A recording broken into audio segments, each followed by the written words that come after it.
ئازیزان و خۆشەویستانی کورسات سڵاوتان لێبێ. خۆم بە خۆشحاڵە زانم جارێکیکە هاتمەوە خزمەتی ئێوەی خۆشەویست بۆ پێشکەشکردنی پرۆگرامی کورسات ماڵی هەمووانە. ئەم شەو پرۆگرامەکەم تایبەتە و لە کەرکووکی قودسی کوردستانین. ئەم شەو ئێمە هاتووین چەپکە گوڵەکەی مام بین لە یەخەی هەموو کەرکووک و کەرکووکیەکان. بنەم شەو لە خزمەتی ئەزیزان و خۆشەویستانی کەرکووکان. میوانانی پرۆگرامەکەم زۆر بەڕێز دکتۆر دڵشاد پرۆفسیۆر لە مێژووی کەرکووک، مامۆستا حەربی خالید سەرۆکی لیژنەی ئۆلۆمپیک کەرکووک، زۆر بەڕێز خاتوو پەروین فاتح بەڕێوەبەر و سەرپەرشتاری پەروەردەیی، زۆر بەڕێز خاتوو سرود محەممەد چالاکوانی بواری ژنان، مامۆستا نورەدین جاف لێپرساوی ناوەندی عەلیمەردان بۆ مەقام. هاوکات کۆمەڵێک لە موزیسیانانی خۆشەویستی شارە جوانەکەی کەرکووک لێرام شەو لە پرۆگرامەکان هەڵبەتە خۆیان خاوەن ماڵن تیپی مۆسیقای کەرکووک. زۆر بەڕێز مامۆستا چالاک سەدیق سەرۆکی تیپ، کاک عومەر موفاق بە ئامێری عود بەشدارە، کاک دیار ئازاد ئامێری قانونە ژەنێ، کاک ئەیاد ئەحمەد ئامێری ڕتم، کاک عەلی عومەر ئامێری باڵەبان، کاک سەباح فەقێ ئامێری ڕیتمە ژەنی. هاوکات گۆرانی بێژانی زۆر ئەزیز خاتوو چنار کەرکووکی یەکێکە لە دەنگە جوانەکان، کاک عەباسی سەلاح داودا کە ئیترەوە پێویست بە وەسف ناکا خۆیان بە خۆیانیشکن لە هونەرمەندە جوانەکان و کوڕی هونەرمەندی خوالێ خۆشبوو مامۆستای گەورە سەلاح داودەیە، کاک مستەفا سەمیر یەکێکە لە دەنگە زۆر جوانەکانی ئێستای کەرکووک لە گەنجەکان کە هەم بە تورکمانی گۆرانی مامبڵی و هەمیش گۆرانی بێژێکی کوردی زۆر تایبەتە. هەموو لایەکتان بەخێر بێن. زۆر زۆر خۆشحاڵم ئەم شەو لە خزمەتی ئێوەین. من سەرەتا ئەمەوێ بچمە لای دکتۆر دڵشادی خۆشەویست. دکتۆر دڵشاد پێڵێن پیاوە ئاڵتونیەکەی کەرکووک. دکتۆر جان بەخێر بی. زۆر سوپاس، خۆتان بەخێر بێن کەناڵی کورسات و ئەم بەرنامە خۆشەویستە بەخێر بن بۆ کەرکووک بە ناوی هەموو میوانەکانی کەرکووکەوە بە خێراتنی هەر هەمووتانەکەین. زۆر زۆر سپاس دکتۆر جان. وەزعت چۆنە، دەنگ و باس چۆنە؟ باشی نایمانیە لەخوا بزێت یاخوا باش بن. دەنگ و باسی کەرکووک وەڵا باشە گوزارێت لەخوا بزێت بێت. زۆر زۆر خۆشحاڵم کە هەموو شتێک باش بێ. دکتۆر جان من وەکو نەریتێکی پرۆگرامەکەم ئەچمە هەر جێگەیەک پێم خۆشە مێژووی ئەو شارەیە ئەو لادێ هەر جێگەیەکی ئەو کوردستانە کاچین ئەمەوێت لە مێژۆکەی و دەست پێ بکەین. ئەمێ بزانم مێژووی دروستبوونی کەرکووک لەکەیەوە دەست پێکا و بۆ کەیە گەڕێتەوە.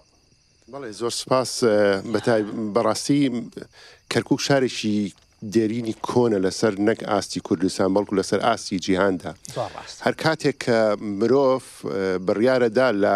ئەشکەوتەکاندا بێتە خوارەوە و نیشتەجێ بێت لە دەشت و دۆڵەکان بڕیاری مرۆڤە کۆنەکاندا بڕیار دەن بێن بۆ ئەو دەشتانەی کە نزیک نیەشی لەوانە دەشتایەکانی کەرکووکە بۆیە ئەمەی کە ئەیسەلمێنی ئەم قسەی ئێمەشدا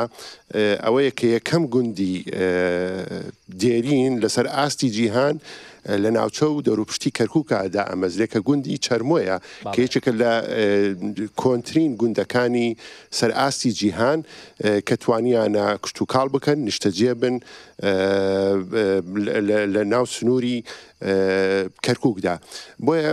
بەڕاستی مێژوەکەی کەرکووک یاخود دروستبوونی شاری کەرکووک هەتا ئێستا مێژونووسان نەگەیشتونەتە ئەو ڕایکەی دروست کراوە ئەوش بە هۆکاری ئەوەی هەتا ئێستا بە شێوەیەکی زانستی کنە و پشکنین نەکراوە لە شوێنەوارە دێرینەکانی کەرکووک بەڵام ئەوەی ئاماژەی بۆ کراوە و دۆزراوەتەوە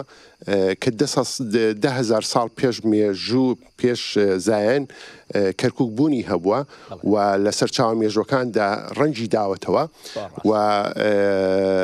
ئەم پارچە زەوەی کە ئێستا ئێوە میوان لە لای ئێمە و لە خزمەتی ئێوە داین ئەمە هیچێکە لە شوێنەوارە هەرە کۆنەکانی کەرکووک یاخود هیچێکە لە دیاردە شارستانێتەکانی کەرکووک کە مێژونووسان و بە تایبەتی مێژونووسی کەرکووک لە بواری مێژووی کۆندا دکتۆر جەمال ڕەشید ئاماژە بۆ کە لە هەزاری چوارەم و پێنجەمی پێش زایەنی دروست کراوە بەڵام سەرڕای ئەوەی کەوا هەتا ئێستا وەکو وتمان کنە و پشکنی نەکراوە ئەوەی دۆزراوەتەوە کە لە بیستەکانی سەدەی بیستەم کە هەل بە شێوەیەکی سوتفا هەندێ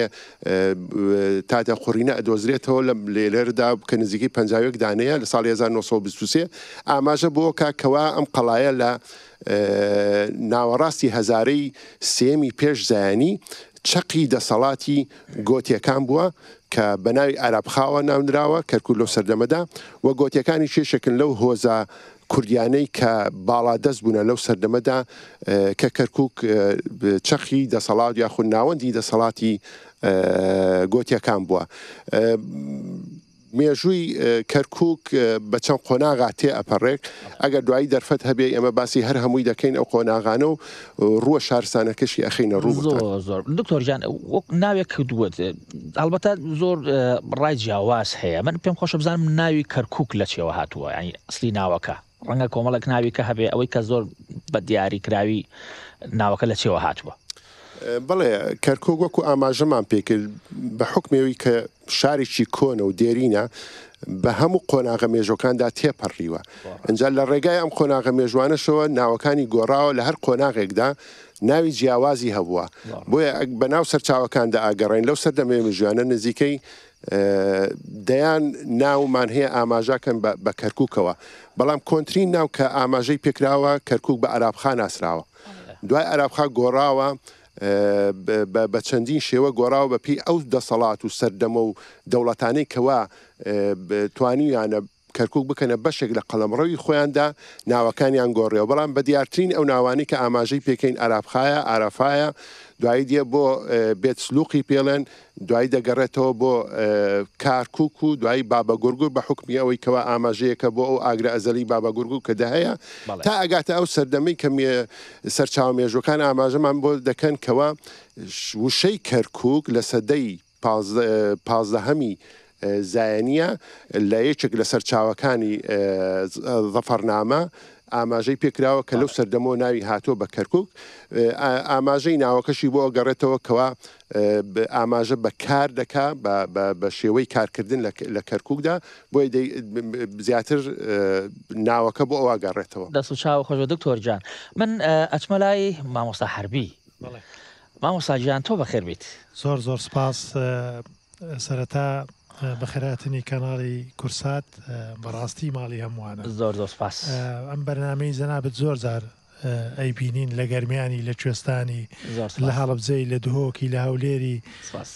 ئەم شەو لە کەرکووکی کوردانی زۆر بەخێر بێ زۆر خۆشحاڵت کردین عزیزی ئەمێ مامۆستا گیان. مامۆستا گیان من پێم خۆشە باسی ئەوم بۆ بکەی مێژووی وەرزش لەم شارە بۆکەی ئەگەڕێتەوە ینی سەرەتایی کە وەرزش لێرەکراوە لەکەیەوە بووە. هەر وەک چۆن دکتۆر ڕشاد ئاماژەی بەوە کرد کە کەرکووک یەکێکە لە شارە هەرە کۆنەکان هەم لەسەر ئاستی کوردستان و هەم لەسەر ئاستی عێراقیش. وەرزشی کەرکووکیش مێژوویەکی زۆر کۆنی هەیە، زۆر لە شارەکانی هەرێمی کوردستان و لە شارەکانی عێراقیش پێشووتر وەرزش لەم شارەی ئێمە کراوە. لە پێش شەڕی جیهانی یەکەمەوە لە کەرکووکایە دەست بە وەرزش کراوە، بە تایبەتی لە خوێندنگاکان،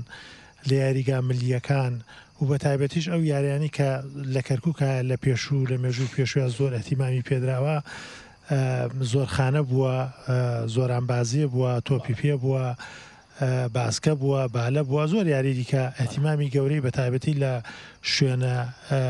ملیەکانی کەرکووکایە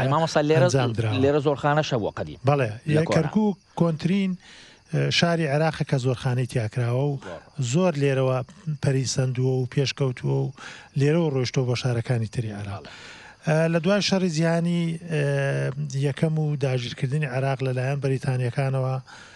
بێگومان بەریتانیەکان ڕۆڵی زۆر گەورەیان لە پێشخستنی وەرزش هەم لەسەر ئاستی عێراق و هەم لەسەر ئاستی کەرکووک بینیوە. کاتێک کە کۆمپانیای نەوتی کەرکووک دروستەکان لەو شوێن و مۆقعی کە کۆمپانیای نەوتی کەرکووک دروستەکە شوێنێکی تایە ناوی بابایە. ئەو بابایەکە لەو مۆقع گرنگانی کە لە کەرکووکایە هەم لە ڕووی جوانی و جەمالەت و هەم لە ڕووی شوێنی تەرفیهی و خۆش و کۆمەڵی یاریگا و کۆمەڵێک شت لەوێنانە دروست کراوە بوون و منە ئینگلیزەکان زۆر احتیمامیان بە یاری هۆکی داوە. لە عێراقا تەنها لەو شوێنەیە گۆڕەپانی هۆکی هەیە. پاشان پەرەی سندووە بۆ یاری تێنسی ئەرزی و پاشانش یاریگای شەریکەی نەوتی باکووریان دروست کردووە و پاشانیش احتیمامیشی زیاتریان بە وەرزش داوە لە خوێندنگاکانەوە. پاشان لە ساڵی 1954 یەکەم یانی وەرشی لە کەرکووکایە بە ناوی یانەی فەیساڵی کە ئێستا ناوەکەی گۆڕاوە بۆ ناوی یانەی سەورە و پاشان لە 56 یانی کەرکووک دروست بووە، لە 64 یانی ئاشووری دروست بووە، لە 65 یانی ئەرمەنی و لە 69 یەکەم یانی کوردی لە کەرکووکایە بە ناوی یانەی سۆلاف کۆمەڵێک لە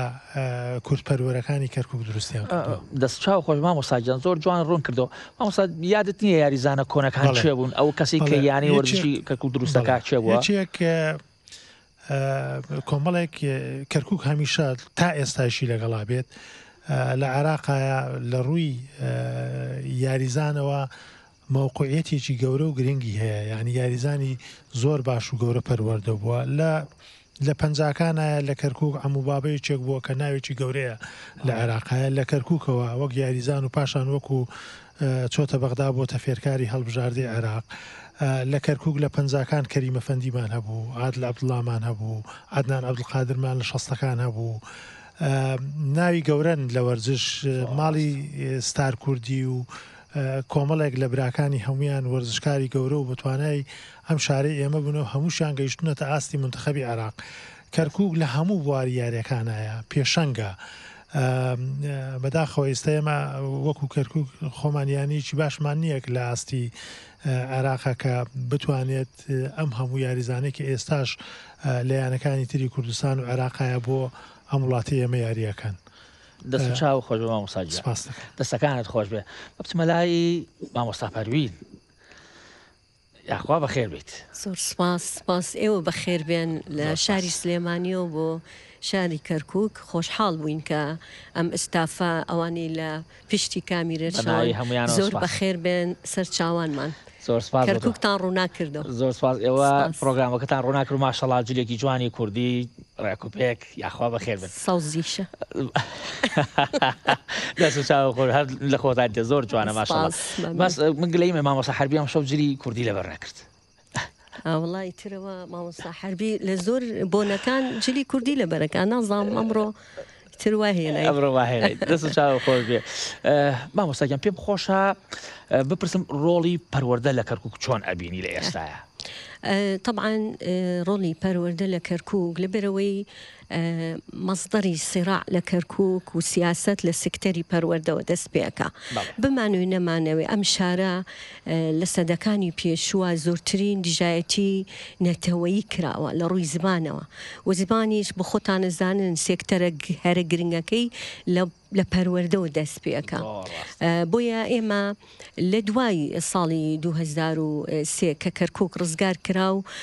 کە کورد لە پێشوە وەکو ئەوە نەبوو کە ئێستا هەیە بە تەواوی لەبەرەوەی گەڕانەوەیکی تەواوی ئاوارەکانی کەرکووک لە شارەکانی تری کوردستان ئەمە خۆی بەخۆی گرنگیەکی ترە کە بۆ ئەم شارە گەڕایەوە پەروەردە و فێرکردن لەم شارە لەبەرەوەی ژینگەی کەرکووک وایە چوار نەتەوەی تایە ئەم چوار نەتەوەیە هەر نەتەوەیەک بە زمانی دایک دەخوێنێت ئێمەش بە دەرنین لە نەتەوەکانی تر و لە ڕووی دەستوریشەوە ڕێگەمان پێدراوە کە بە زمانی دایک بخوێنین خۆشحاڵ یعنی بە خۆشحاڵیەوە لە چوار قوتابخانەوە کە سەرەتای دروستبوونی کە و کاتا حکومی کەرکووک بۆلبریمەر سەرپەرشتیە کرد و کاتا ڕوحی شاد بە ڕەوانشاد خۆی مابوو و لەگەڵ ئەو حکومەیە کە بۆ خۆی کارا بوو لە کارەکانی کەرکووک لە ڕووی پەروەردەوە کەمترین قوتابخانەی تیا بوو بەڵام توانرا لە چوار قوتابخانە بۆ خوێندنی کوردی بگا بە 525 قوتابخانە یعنی خۆشبەختانە ئێستا ئێمە لە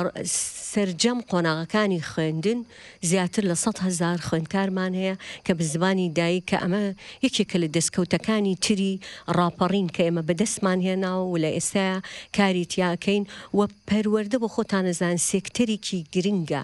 لە ڕووی نەتەوایەتیەوە لە ڕووی یعنی تۆ تاکێکی کۆمەلگا دیارە ئەو تاکە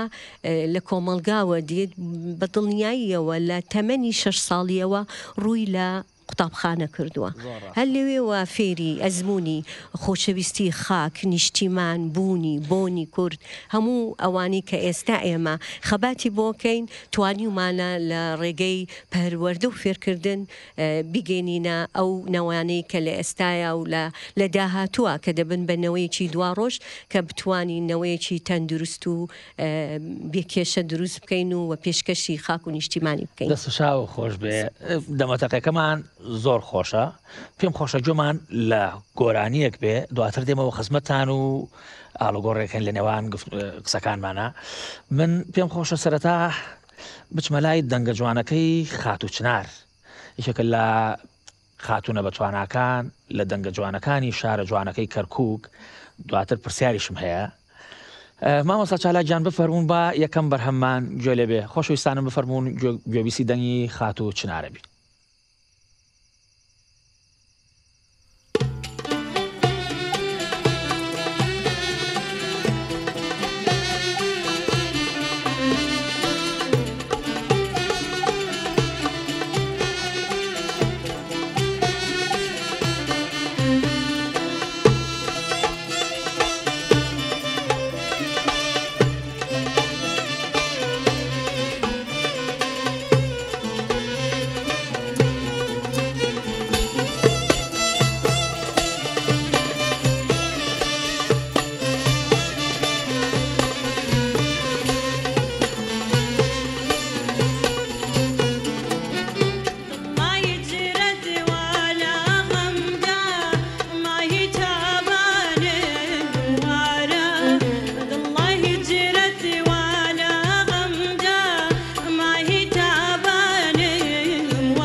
الله الله دەنگتان خۆش بێ دەنگ خۆش خات و چنارجان گۆرانێکی زۆر جوان زۆر تایبەت مامۆستا چالاک دەستان خۆش بێ زۆر وەڵام مامۆستا چالاک حەزەکەم پرسیارێک لێ بکەم با ئەگەر مایکێکمان بنێ ئەگەر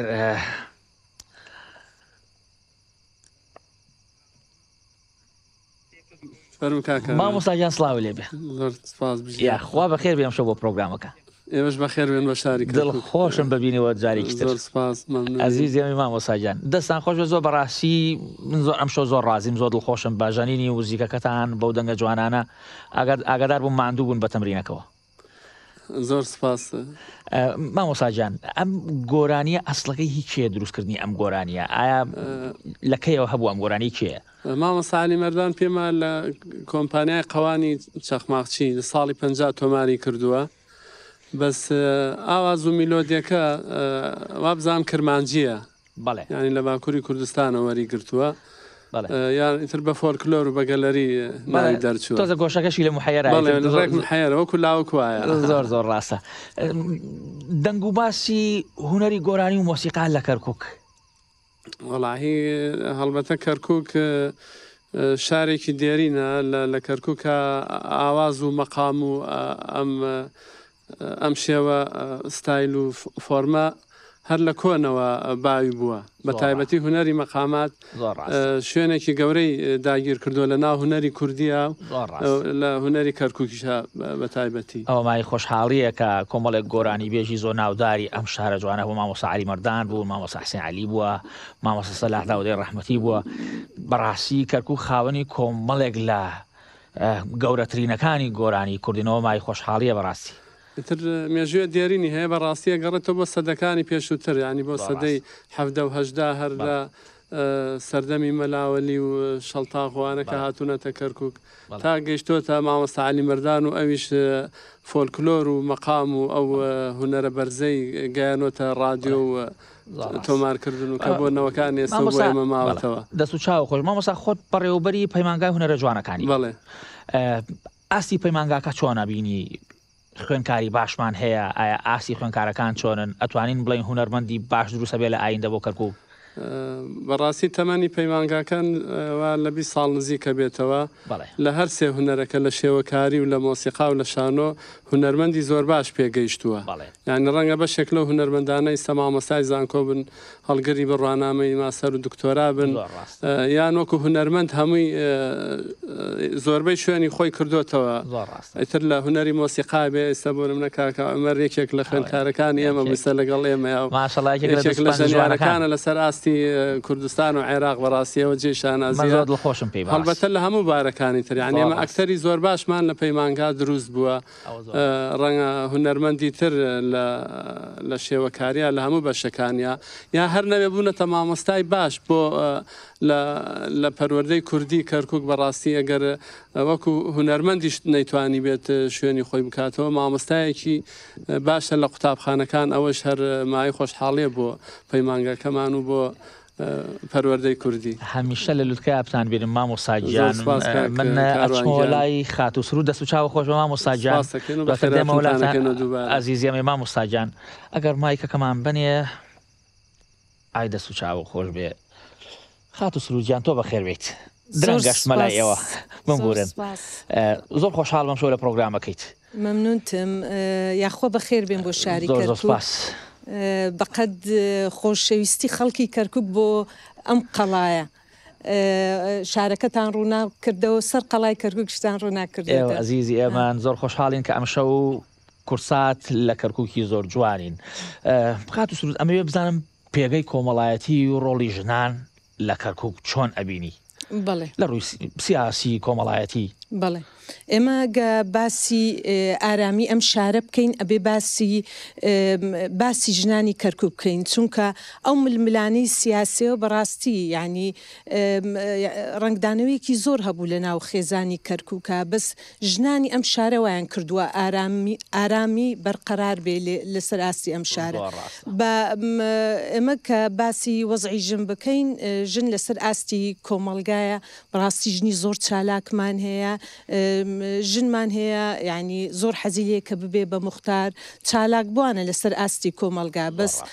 کە ئێمە دەینە سەر ئاستی دام و دەستگاکانی حکوومەت یعنی ئێمە ژنی ئازامان هەیە ژنی سەرکردەمان هەیەەوە مامۆستا پەروین لێرەیە هەروەها ینی بە سێرەکەین ئێمە ئەو پشکانەی کە ئێستا کە حکوومەتی عێراقی و کە باسی لێ ئەکرێ بە ناوی محاسەسە و ئەمانە سێرەکەی ینی ئەوەی کە قەرار دروست دەکا لەسەر ئاستی ئەم شارەیە یعنی ژنمان نییە لە محافەزە و بیگرەدام و دەستگاکانی حکوومەت بیگرە هەمووی پیاوە هەمووی پیاوە یعنی ئێمەی ژنانیش ئەبێ داوای خۆمان بکەین ئێمە ئێستا لەسەر دەنگدانین ئێستا ئەبێ وا بکەین ئەو ژنانی کە خۆیان کاندید کردووە داوای ینی پشکی ژنیش بکەن لەو پشکانەی کە باسی لەکەن لەسەر ئاستی ئەو ململانەی سیاسی ئەکرێ بۆیە یعنی ئەبێ ئەو ژنە چالاک بوانانە باس لەوە بکەن ژنانی کەرکووک چالاکن زۆر چالاکە لە چڕوویەکەوە یعنی من باس لەواکەم چونکە ڕاستە یعنی خەڵکی کەرکووک بە هەموو نەتەوەکانی و هەتا ڕادەیەکی زۆر ئاوارە بووە وەزعێکی ئابووری خراپ و ئەمانە بە سوای کردووە ماڵداری بکات ئارامی و ئاشتی بەرقەرارکە لەسەر ئاستی خێزانەکەی گەڕەکەکەی یعنی ئێمە چالاکبوانی وامان هەیە خۆمان زۆرجا کە باس لەو ئیشانەی خۆیانەکەن و ئەوانە یعنی ئێمە کەس باسی ناکە چونکە ئەمەنەی باسی ململانەی سیاسی ئەکرێ باسی شتە باشەکان ناکرێ من دەستخۆشیتان لێکم کە ئیمڕۆ هاتوونە لایە جوانەکەی شاری کەرکووک ئێوە لێرە تشکەکەنە سەری و باسی لێەکەن بەڕاستی ڕۆڵی ژن کە ئێستا ئەم وەزعی ئەم شارە دێنی ئەگەر ژن نەبوایە ئەم وەزعی ئەم شارەوانە بەێستا دڵخۆشم بەڕاستی ئێوە کوژنێکی چالاکوانی ئاوا جەری و جوانە بینم لەم پرۆگرامە دڵخۆشم کە ئازانم کەرکووک هوەری جوانی هەیە خانمانی باشی هەیە و خانمی دەنگ خۆشمان هەیە لێرە بەڕاستی لە هەموو ڕوویەکە و کەرکووک لای من شارێکی جوانە زۆر سپاس ئێمەش دڵمان بەوە خۆشە زۆر سپاس بۆ تۆ دەست و چاو خۆربان بێمە لای مامۆستا مامۆستاجان بەخێر بیت سپاس دەکەم خۆتان بەخێر بێن خۆشم کۆلێری ئەزیزیە کەرکووک یاتیانی علی مەردان واتە مەقامات تەکی تاالبانی بەخێر بن سەرچاو کەرکووکتانەوەدان کردەوە ئەزیزەمی مامۆستاجان بنکەی علی مەردان ئیشی چییە کە ئەڵێن بنکەی علی مەردان مامۆستا علی مەردان بۆ مەقامات ئایا لە ئاست ئەو ناوەیان کە ناوی گەورە هونەرمەندێکی کووردا کە مامۆستای مەقامات بووە پێشێکی ناوەندی علی مەردان مەڵێ ناداوای لە بردنەکەم بەڕاستی ئێمە وەکو کەرکووک کەوتمان مەقامات ئێمە بیرمان لەوە کردەوە کەرکووک کە شارێکە پێویستی بەوە هەیە کە ئەو مەقاماتانی کە ئەو مامۆسانی پێش ئێمە کە سەردەمانێکی پێشتر خزمەتی مەقاماتیان کرد و ژیانی خۆیان تەرخان کرد بۆ مەقامات وامان باشزانی کە ئەو مەقامانە بە شێوەیەکی جوان و ڕاست و ڕەوان لە کەرکووک بمێنێتەوە نەفەوتێ ئێمەش ئەو ناوەندە بەڕاستی بۆ بەرزڕاگرتنی ناوی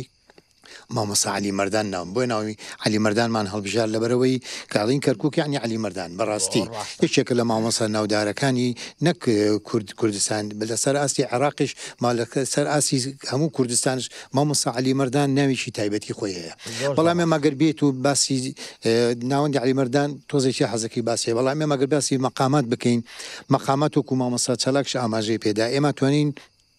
لە پێش پەنجاکان و دوای پەنجاکانەوە توانی بیکەنە دوو بەشەوە لە پێش پەنجاکانەوە ئەوانەی کە زیاتر خزمەتیان کردووە زیاتر وەکو گۆرانی و مەقامشتەوە لە دیوەخان و تەکیەکان ئەوتراتەوە بە تایبەتی ئەگەر سێژ بکەین لە ناوچەی گەرمیانە لە تەکیەی شیحەسیبی لەیلان باڵیانە کاتی خۆی کە مەلاوەلی وەکو مامۆستا ئاماژەی پێکرد هەروە خدر بارام چاوەشە و کاکا باپیرە گەورەی مامۆستا سڵاح داودا کە ئەو بنەماڵەیە بە تایبەتی لەو کاتانەیە خزمەتێکی ڕەسەنی کوردیان کردووە بەڵام لەو کاتە لەو سەردەمانەیە زیاتر بە تاک خزمەتی هونەر کراوە بە تایبەتی هونەری مەقاماتش لە دیوەخانەکانە ئەو مامۆسایە کاتی خۆی بە تەمبورەیەکەوە خزمەتی هونەری مەقاماتی ڕەسەنی کوردی کردووە مامۆستا عەفوم کە ئالێرە ڕادەگرم قۆریات چییە لە کێوە لە کەرکووک هاوتراوە ئەم قۆریاتە قۆریات پارچێکە لە ناو مەقامی باڵین بەیاتە یا سێگا یا ڕەسە لەوانە لێ ئەدرێتن زیاتر لە ناو بەرازی هونەرمەندانی تورکمان بە ناو بانگە زیاتر لەو کاتانەیە لە کاتی وتنی ئەگلەنجەوشتەکانە زیاتر لە کۆنا باو بووەوانە وەکو دەنگ بەرزکردنەوەیەکە وەکو بە عەربی پێڵن سەیحەیە هاوارێکە کە لە ناو مەقامەکانە دەست پێکاتن هەموو چێژی زۆر تایبەتیە بەنسبەت حتمەن هەموو مەقامێکە هونەرمەندێک کە دەنگی خۆش بتوانین بکاتن هەمووی تامو چێژی خۆی هەیە بەنسبەت ئەوانی شەوە بەڕاستی ینی شێوازێکی کاڵی دایمەن تورکمان کە مەقامی چوت دەگەر قۆریاتی تێنەکە یعنی چۆن ئەڵێن وەکو چێشتێ بیکەی تاموخی تێنەکە زۆر ڕاستە تاوەکو لە مەقاماتی تورکمانیا ئەو قۆریاتە وەکو چێشتێک وایە کە تاموخی تێ بکەیت بەس مامۆستا هەندێک میلۆدی تایە لە قۆریاتەکانە هەمووی سێرەکەی کوردین بەڕاستی وەکو ئەو میلۆدی کە پێشتر لە کاتی تەمرینەکە جۆمان لێبوو میلۆدی حەبیەخان زۆر جاریش قۆریاتی لەگەڵ ئەڵێن ڕاستە لەبەر چی ئێمە لێرە تێکەڵاوی نەگەر بەم لاسێکی ئەمە تورکیایە ئەمە ئێرانە ئەم لە عەربمان ینی چواردەورمان تەنراوە و هونەرەکەشمان تێکەڵاو بووە زۆر ڕاستە یعنی ناتوانانی هونەرەکە دوورکەی لەوان ئەوانش ناتوان هونەرەکە لە تۆ دوورکەنەوە ڕەنگە زۆر گۆرانی هەیە لە ناو کوردی وترابێت لە ناو تورکمانی شاهەیە لە ناو فارس شاهەبێتن لەبەرەوەی میلەتێکین تێکەڵاو بووینە ئێمە بەڕاستی بەڵام ئێمە بە جێی شانازیە بۆ ئێمە کە کۆمەڵێک مەقاماتی ڕەسەنی کوردی خۆمان هەیە کۆ قەتار و خاوکەر و ئەڵاوێسی و هیجران و یعنی بەڕاستی ئەمانە جێی شانازین بۆ ئێمە کە شێوازێکی تایبەتی خۆمان وەرگرتووە لە شێوازی وتنی مەقاماتی کوردیە دەست و چاو خۆش بێ زۆر سپاس من ئەچمە لای دکتۆر دڵشادی خۆشەویست جارێکیکە دکتۆر جان ئێمە لێرە دانیشتوین ئەمە قەڵایەکی زۆر دێرینی کەرکووکە هیچ دیار نییە کە لێرە کێژیاوە لە کۆندا ئایا ئەمە پرسیارەکە جوانتر بڵێم لە ڕووی شوێنەواریەوە گرنگی کەرکووک لە چیایە ئەمێ ڕوونکردنەوە یەکتن بەسەر ئەوە بۆ بکەین بڵێ کەرکووک وەکو ئاماژەمان پێی کرد کە شارێکی دێرینە و هەر لە سەرەتای دروستبوونیەوە هەموو تایبەتمەندیەکانی شاری تێدا بووە اینجا یەکێک لەو تایبەتمەندیانی کە لەم شارەدا هەیە پێگەیەکی جوگرافی استراتیژی زۆر گرنگی هەیە کە کەوتۆتە سەر ڕێگایەکی کۆن پێی دەڵێن ڕێگای ئاورش واتە حەریر واتە دەریای ناوەڕاست و دەریای ڕژ بەکەنداوە بەستێتەوە ئەمانە ڕێگایشی زۆر کۆنمە ئەمە سەرڕای ئەوەی کەوا چەندین دەراماتی ئابووری گرنگی تێدایە خاشێکی بەپیتی هەیە ئاوی تێدایە دەراماتی تری وەکو نەوتی تێدا بووە ئەمانە هەمووی وای کردووە کەوا ئەم شارە بێتە چاوچێبڕینی ئەو ئیمبراتۆریەت و دەوڵەت و زلهێزانی کە لەو سەردەمەدا هەبوونە بۆیە بەردەوام هەوڵی دەست بە سەراگرتنی کەرکووکیان داوە بەردەوام هەوڵیان ئەوە داوەکەوە کەرکووک ببێتە قەڵەمڕەوی ئەواندا اینجا بە درێژایی ئەو ئیمبراتۆریەت و دەوڵەتانی کە سەریان هەڵداوە ئەگەر هەر لە سەرەتاوە بین سەردەمانێکدا کەرکووک وەکو وتمان ناوەندی لۆلۆبیەکان و گۆتیەکان و سۆباتەکان و هوری میتیانەکان بوونە کە ڕەچەڵەکی کورد بۆ ئەوانە گەڕێتەوە. دوای ئەو دەوڵەتانەی کە دروست بوونە لە ناوەڕاست و خوار و عێراقا وەکو سۆمەریەکان و بابلیەکان، دوای ئەوەش ئاشوریەکان، دوای ئەوەش سکەندەری مەقەدۆنی و دوای ئەوەش حملەی با بڵێن دەوڵەتی ئیسلامی بەناو فتوحاتی ئیسلامیەوە، دوای ئەوانش هێرشەکانی مەغۆلەکان کە لە سەدەی 13 هەم دەستی پێ کردووە، هەمویان بە کەرکووکا تێپەڕیون و کەرکووکیان داگیر کردو، دەستیان بە سەراگرتووە. لە ئەنجامی ئەمەدا دەیان دیاردەی فرەیی دروست بۆ لە کەرکووکدا. ئەنجا ئەگەر فرە کەرتوری بێ یاخۆ فرە نەتەوەیی بێ یاخود فرە مەزهەبی و ئاینی بێ، ئەمانە هەمووی پاشماوەی ئەو داگیرکاریەدا ماونەتەوە. ئەنجا لە ڕێگای ئەمەدا چەندین شوێنەوارمان بۆ ماوەتەوە. چین دکتۆر ئەو شوێنەوارانە؟ یان بۆ نمونە دیارترین شوێنەوار قەڵایەکە ئێمە لەسەریدا دەزین کە یەکێکە لەو قەڵا هەرە کۆنانەی کە لە ئاستی جیهاندا هاوتەریب لەگەڵ قەڵای هەولێردا کە وێنەی نیە لە جیهاندا کە 5,000 ساڵ ژیان بەردەوام بودۆتیایی. کێ ژیاون لێ دکتۆر؟ ئەمەی ئاماژەی پێدەدەکەن فرە پێکەوە ژیان و نەتەوەی و مەزهبی هەبووە لەناو قەڵادا. دکتۆر ئەتوانین بڵێن ئەو پێکەوە ژیانی کە لە ئێستا هەیە هی ئەو سەردەمە بۆ ڕنگدانەوەی ئەو سەردەمە؟ بەڵێ تەمەنێکی زۆر دوور درێژی هەیە. پێکەوە ژیان و فرە نەتەوەی و فرە ئاین و فرە مەزهبی تەمەنێکی زۆر دوور درێژی هەیە لە ناو کەرکووکدا. بۆیە بین هەر لە ساڵی 90 کە کاتێ حکوومەتی عێراقی ئەو سەردەما بڕیاری بەناوی نوێژەنکردنەوەی قەڵا ئەدات، قەڵا چۆری دەکات لە دانیشتوانەکەیدا، نزیکەی 560 ماڵی تێدا بووە، 3 گەڕەکی تێدا بووە، دەیان حەمام و خانی تێدا بووە، 3 نەتەوەی سەرەکی تیادا ژیاوە و 3 ئاینی دیاری تێدا ژیاوە، مەسەن وەکو عەرەب وەکو تورکمان و وەکو کورد و کورد و ئاشوری و مەسیحەکانی تێدا ژیاون، 3 ئاینی تێدا بۆ وەکو ئاینی جوو، ئاینی ئیسلام و ئاینی مەسیحیدا تێدا ژیاون. ئەمانە هەمووی ئەومان بۆ دەسەلمێنێ کە قەڵا یەکێکە لە دیارترین و کۆنترین ئەو شوێنەوارانی لە کەرکووکاهەوە. بێجگەلەوە ئێمە لە بەپێی قۆناغە مێژوەکاندا قەڵا کە بۆتە ناوەندی دەسەڵات، بەڵام لە دەرەوەی قەڵاشدا دەیان شاری مێژوی زۆر زۆر گرنگمان هەیە. بۆ نمونە لە هەزارەی دووەمدا شاری نووزیمان هەیە کە نزیک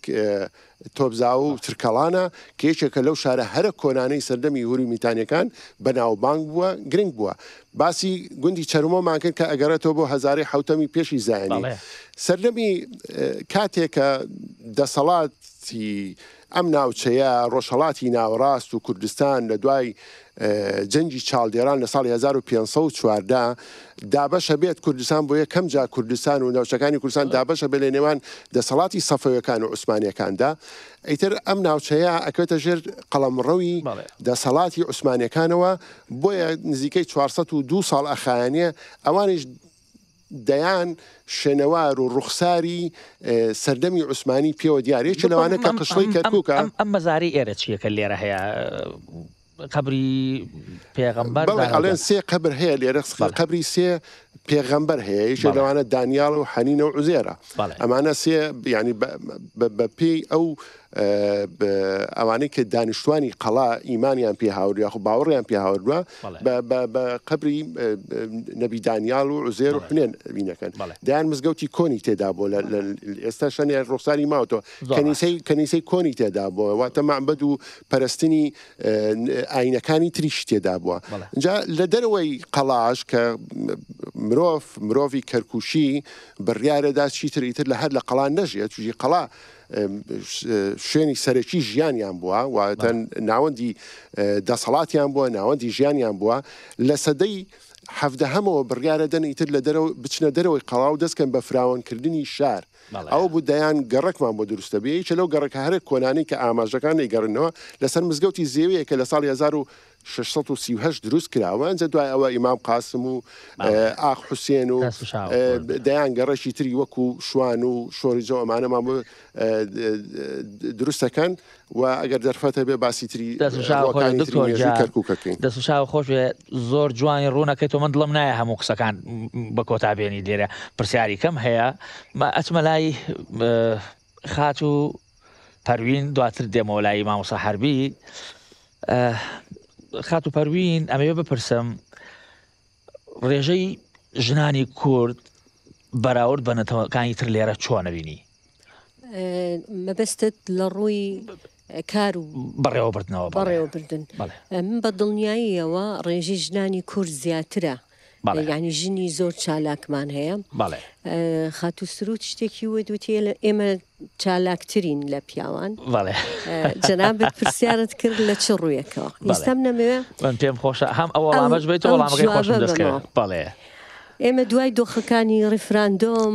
ئەم کەرکووکە چۆڵی کرد. خوێندنی کوردی کە 100,000 تەلەبەی هەیە و 525 قوتابخانەی هەیە تاکە ژن بووم لەم شارە مامەوە بە دیار خوێندنی کوردی و بۆ 1 دقە بەجێم نێش. ئەوە بای دڵخۆشە بەڕاستی. ئەوە یعنی یەکێکە لە کاڵین ژن چالاکترە، ژن لە ناو وەزیفایە. وم لە ئێستا بەڕێوەبەری یەکەی سەرپەرشتیاری خوێندنی کوردیم زیاتر لە 75 سەرپەرشتیارمان هەیە. من بەڕێوبەریانم بەڕێوبەرێکی بە دەمی خۆم ناڵم ڕەنگە لێرە کۆمەڵی مامۆستای تیاابێ و مامۆستا چالاک، مامۆستا عومەر، مامۆستا نورەدین ئەوانە تیاین. لێرە عفوم کە ڕادەگرم جیاوازی چییە لە نێوان بەڕێوەبردنێک کە پیا و بەڕێوەبرا لەگەڵ خانمێکە؟ خانمێک زۆر بە سەلیقەترێکە لە ڕووی لەبەرەوەی هەموو تاکێکمان ئەو خانمانەی کە ئێستا هین پێشەوەی بتوانین بەڕێوبەری شوێنێک بین لە کارەکەمان بەڕێوبەری ماڵێکی واتە تۆ کە خێزان یعنی لە خێزانەکەی خۆتەوە کاتێکی تە دەرەوە چاوەڕێەکەی نیۆڕە خواردن بۆ بکرێ چاوەڕێت ئەوە ناکە ینی شتێک تۆ تەکبیرت بۆ کردبێ بە بەردەوامی ژن هەمیشە بیری لەوە کردوێتەوە چۆن بتوانێت بەڕێوەبەریتی ماڵەکەی خۆی بکە بە جوانترین شێوە چۆن مناڵەکانی پەروەردە بکە. ئەمە ژنە کاتێ بێتە بەڕێوەبەر وڵی تەنانە دەو بەڕێوەبەرانی کە بڵێن ژنن سێرەکەی قوتابخانەکەی کۆمەڵێ دیزایانی جوانی کردووە چۆن لە ماڵەوە ژووری میێوان بە بەردەوامی خەریکێ بێ ڕەنگە وابن بەڵام ئەو تەرتیبە نییە ینی ژن خۆی بە خۆی ینی ئەڵێت لە ماڵەوە کابانی ماڵە هەموو شتێک ڕووی ئەوەکە کە دێتە بێ بە کاربندێک بەڕێوبەری بەشێک بەڕێوبەرێک گشتیە بە دڵنیاییەوە ئیش لەسەرەواکە کە جوانترین پۆست ببا بەڕێوە بۆیە مناڵێم ژن یعنی چالاکیەکانی دیارە لە هەموو ڕوویەکەوە لە بەڕێوەبردننی ماڵ لە بەڕێوەبردننی دایرە زۆر جارێ مەژنی زۆر کارامەمان هەبووە حەبسەخانی نەقیب کە ناوبانگێکی خۆی هەیە دەیان ژنی تێکۆشەرمانەیە ئێمە لێرەوە چاوی دادەهێرۆ ماچەکەم کە یەکێک بۆ لەو ژنانەی کە هەموو ئەرشیفی یەکێتی نیشتیمانی کوردستانی تۆمار کردووە بۆیە ژن ژیانە. دەست چاو خۆش بێ زۆر دەستخۆش. مامۆستا حەربیجان دێمە وەلای جەنابەت باسێکی وەرزش بەگشتی تۆ هیچ کاری ڕاهێنەریت بەڵێ بە ئیجازەی مامۆستا پەروین و سرودخان پێم خۆشە لەسەر مەسەلەی خانمان و کچان شتێکی تر بڵێم. باشە بفەرموو. بەڕاستی کەرکووک وەک ئەمان وتیان و ئیزافەتەن بۆ قسەکەی ئەمان و بۆ ئەمان ئافرەتان و کچانی کەرکووک پێشەنگن لە وەرزشی شایە. کۆمەڵێک کچی زۆر لەم شارەی ئێمە وەرزشی زۆر باشەکەن بە تایبەتی لەسەر ئاستی عێراقایە. مامۆستا یانەی کچانمان هەیە؟ بەڵێ بێزگەلەوە 15 یاریزانی هەڵبژاردەی عێراق لە تیپی تۆپی پێی هەڵبژاردەی عێراقان نوێی خەڵکی کەرکووکە. ئەمیش بەڵگەیەتزانە من ئەمە بۆ مێژوو مای خۆشحاڵیە. بەڕاستی چۆن ئێستا جۆ لە دکتۆر دڵشاد ڕاگری کە باسی مێژوو تاریخی ئەم شاراکە من بەلاش نایم نەناوە پیاوە ئاڵتونیەکە بەڕاستی ئاڵتونیە ئەنجا بۆیە لە ژنانیشدایە بۆی حەقی ئەوان نەخورێت. ئێمە لە کەرکووک کۆمەڵێ خانمی باشمان هەیە کە لە بواری وەرزشایە زۆر کارامەن مامۆستا ڕێزان و کەوسەرخان سەرپەرشتی کۆمەڵێکەکان لەولاوە مامۆستا قاسم یەکێکە لەو فێرکارانەی کە بەڕاستی کۆمەڵێک تیپ و کۆمەڵێک یاریزانی پێگەیاندووە و گەیانوێنێتی ئاستی منتخبی عێراق ئەمە خۆی لە خۆیان شانازیە بۆ ئێمە یاریزانێکی وەکو دێرین وەکو سۆنیا وەکو شۆخان ئەمانە احترافیان کردووە بێزگە لە شار و وڵاتەکەی خۆمان لە سعودیە یاریزانی یانەکانی سعودین ئەمە خۆی لە خۆی گەورەترین کامیان گۆڵکاری باشە دێرین محمود گۆڵکاری هەڵبژاردەی عێراقا لێرە احترام و خۆشەویستیمان بۆ بێزگە لە یاری تۆپی پێ لە یاری گۆڕەپان و مەیدانە بەڕاستی یاریزانی وەکو ئامال لە عێراقا نمونەی نییە کە باشداری لە ماراسۆنی نێودوڵەتی بەیروتەکە ساڵانە لە شارەکانی خۆمانەیە هەمیشە لە پلەکانی پێشەوەیە یاریزانی زۆر بەتوانەمانەیە گەیشتونەتە ئاسی زۆر بەرز بۆیە جێگای دڵخۆشیە بێزگە لەمە من ئەمە بەس بۆ ئەوەی ئیزافەتەن بۆ قسەکانی ئەم دوخشکە بڕاستی وەرزشی کەرکووک جیاوازە لەگەڵ شارەکانی تری عێراقە بە حکمی ئەوەی کە ئێمە لە کەرکووکە فرێنەتەوەین ئەم فرێنەتەوەی ژوای کردووە کە کورد و تورکمان و عەرەب و هەموو نەتەوەکانی تر لە کەرکووک پێکەوە گرێبدا لە ساڵی 2004 ئێمە سەردانێکی ڕەحمەتی جەنابی مام جەلالمان کرد یادی بەخێر بێ من لە زۆر بۆنەوە مناسەبەیە باسم کردووە لە سەرەتای قسەکانی تۆ کەوتت لە کەرکووکی چەپکە گوڵەکە وشەی چەپکە گوڵەکەی جەنابی مام جەلال لەو کۆبنەوەی ئێمەوە سەری هەڵدا ئێمە کە چوینە لای ئێمەی بینی کورد و تورکمان و عەرەب و ئاشووری و ئەرمەنی وتی من بەدوای ئەمە ئاگەڕێم بەڕاستی ئێوە وەکو چەپکە گوڵێک وان ئەو شەی چەپکە گوڵەی جەنابی مام جەلال لە ساڵی 2004 ئەلەوێەوە هات کە ئێمەی بینی زۆر دڵخۆش بوو وتی من یەک داوام لە ئێوە هەیە ئێمەی سیاسیەکان ڕەنگە لە زۆر بوارە کێشەمان هەبێت لە زۆر بوارایە ناکۆکیمان هەیە یەک ناگرین ڕەنگە قسە بە یەکتری بڵێن بەڵام ئێوە هەوڵ بدەن لە بواری وەرزشایە یەک بن ئێمە لەو کاتەوە تا ئێستاکانە زۆر کێشەی سراعی فکری هەبووە سراعی سیاسی هەبووە بەڵام ببینە لە ناو گۆڕەپانەکانایە کەس نازانێ ئەوانەی کە یاریەکەن کوردن تورکمانن زۆر ڕاستەوەمای خۆشحاڵین دەستکەوتە لە وەرزشایکە بە دەستمان بۆیە شانازی بەمەواکەی و ئەو قسەی مام جەلالیشمان پاراستووە ئەم چەپکە گوڵە لە ناو ئێمەیە ڕنگدانەوە و دەنگدانەوەیکی زۆر گەورەی کردووە زۆر جار لە کوردستان و لە عێراقی شایە کە ئەڕۆین من یەک نمونەیەکی دیکەت بۆ دێنمەوە ئێمە لە وڵاتی تورکیا بووین لە شارێک بە ناوی ئەزمیر کە چوین بتوڵەیەکی نێودوڵەتی زۆران بازێ هەبوو ئێمە وەکو کەرکووک بەشداریمان کردبوو نەتیجەی باشیان هاورد من لە تەک محافظی ئەزمیرەوە دانیشت بوون لەم لاشمەوە مدیری بەلەدیە بوو ینی ئەوەندە حسابیان بۆ کەرکووک کردبوو نەیانزانی من کوردم ویان زانی تورکمانم محافزەکە هەر بە تورکمانی قسەی لەگەڵ مناکرد من شەرە متبال لێ نەمەزانی چێ لە چکە تورکمانەکانی ئەوان زۆر جیاوازە لەگەڵ ئێمەیە مدیری بەلەدیەکە لە تەنیشتمەوە بوو بە کوردی بە منی وتی ئەرێکاکە تو ئەو زۆر پرسیاری لێت کرد هیچ جوابت نەدایە بە کوردی وتی تەنهاڵی بەلێ هەر واڵی وتی ئەمە چیە مۆزە وتم بە قورعان لی تێناگە من تورکمان نیم ڵاوە سەیرێ محافزەکەی کردوتی پێتم نەوت ئەمانە تورکمانین محافزەکەی تر پرسیاری کرد وتی یعنی ئێوە بەفعلی بەیەکەوە ئاها کورد و تورکمان و عەرەب وتم بۆ وەڵامش هەر هەڵسامە پاوە لە بەردەمی سەیری دواوم کرد 4 کەس دانیشت بوون دوای منەوە کە ئێمە وەفدی عێراق بووین یەکێکیان مامۆستا عەزیز مرشد بوو کورد بوو لە تەنیشتی دکتۆر فازڵ ئەسۆد بوو عەرەب بوو لە تەنیشتەوە کوڕێکی ترمان هەیە ناوی خەتابە مەسیحی بوو هەر یعنی بە سوتوا ئاوا بوو کوڕێکی ترش لە تەچێ بوو ناوی محەممەد بوو تورکمان بوو وتم ئەوش تورکمانە وتم ئێمە ئاواین وتی کورە بابە وەڵڵاهی ئێمە وامانزانی ئێوە لەگەڵ یەکتریا شەڕگول لەو شەڕەتەقەتانە نەمازانی ئێوە ئاوایەکەن بەڕاستی زۆر ڕێز و تەقدیری لێگرتین و پارێزگارە دەستەکانت خۆش بێ مامۆستاجە من دواتر دێمە لای پرسیارگەی خۆم کەمە بەستم بوو زۆرم پێ خۆش بوو کە تۆ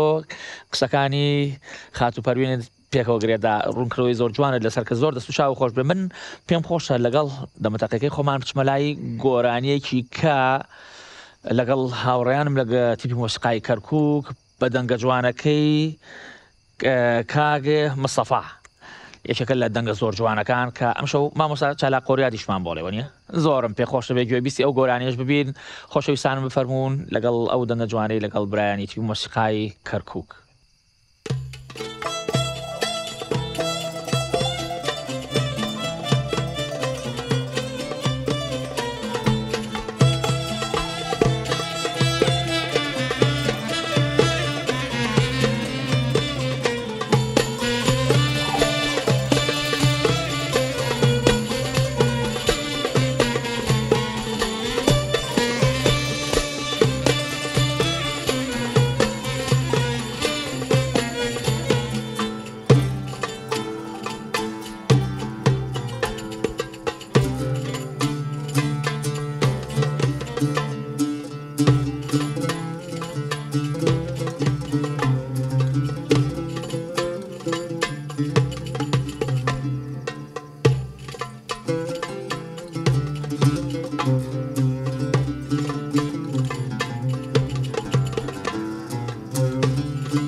Dikmişem bağı aşkım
Ne gülistan oldun meğer,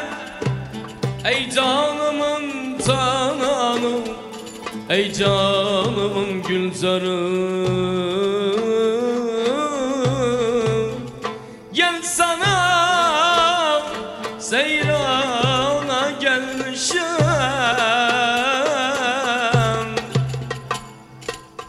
aman aman bari ömrüm içinden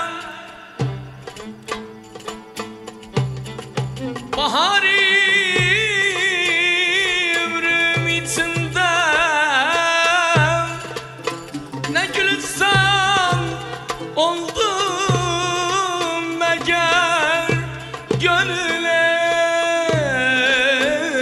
ey yar ey.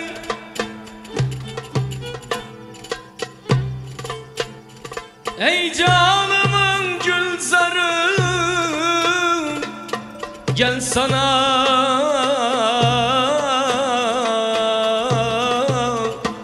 seyrana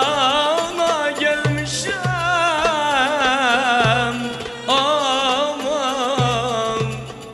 yâre.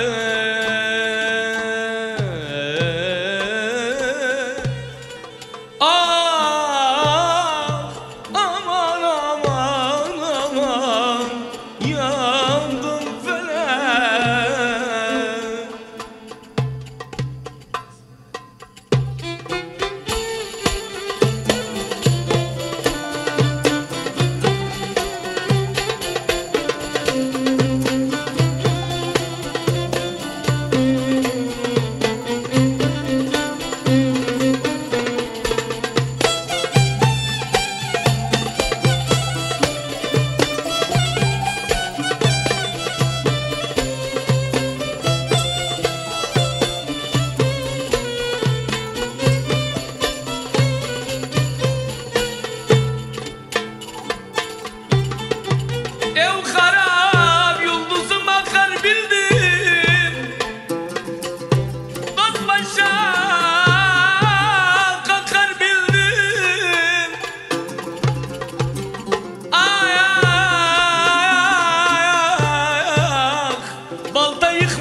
Yaşım tez görlü hiç bilmem hara gelin fındıka fıstık parmağı al oluptu yağı kimlerden konyak içtim gelip sen darmadağın kimlerden konyak içtim gelip sen darmadağın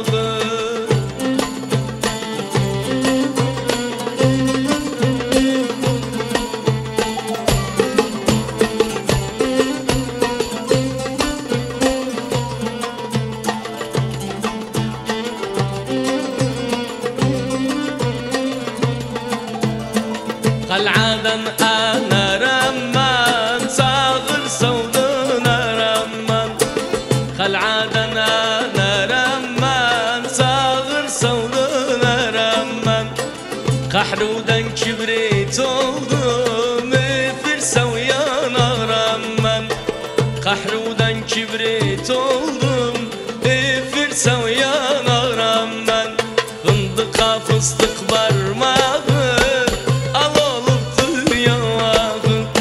kimlerden konyak içtim gelip sen darmadağın kimlerden konyak içtim gelip sen darmadağın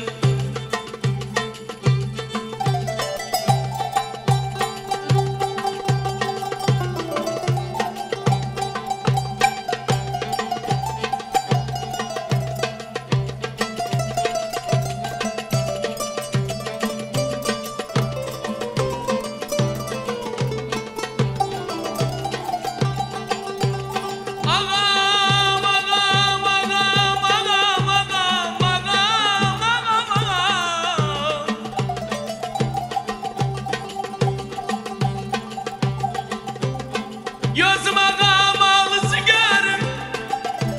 Ölüm Ağlı sigara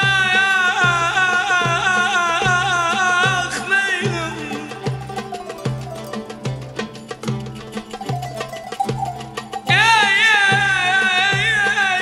Kızımdan bir haber Setseler Oya düştü Kaldı ağlı sigarım Kaldı sigaranın gel gel agam gel gel garibim yol tanımam bekasam yol tanımam özümden yolda şu gelenim gel gel gel gel bana zulmeden özbek makam damat sıktı kurnaya bakın utandırmaya damat sıktı kurnaya bakın utandırmaya sen kal ikrarı veste ben girmerem dünyaya sen kal ikrarı veste ben girmerem dünyaya fındıka fıstık parmağı kimlerden konyak içtim gelip sen darmadağın kimlerden konyak içtim gelip sen darmadağın Allah Allah Allah Allah دەست و چاوتان خۆش بێت کاکە مستەفا زۆر دەنگە خۆش بێت بەڕاستی من چێژم لەم گۆرانیە بینی ئەف و خات و سرود ئەگەر ئەو مایکەی بدەنێ کاکە دڵشاد گیان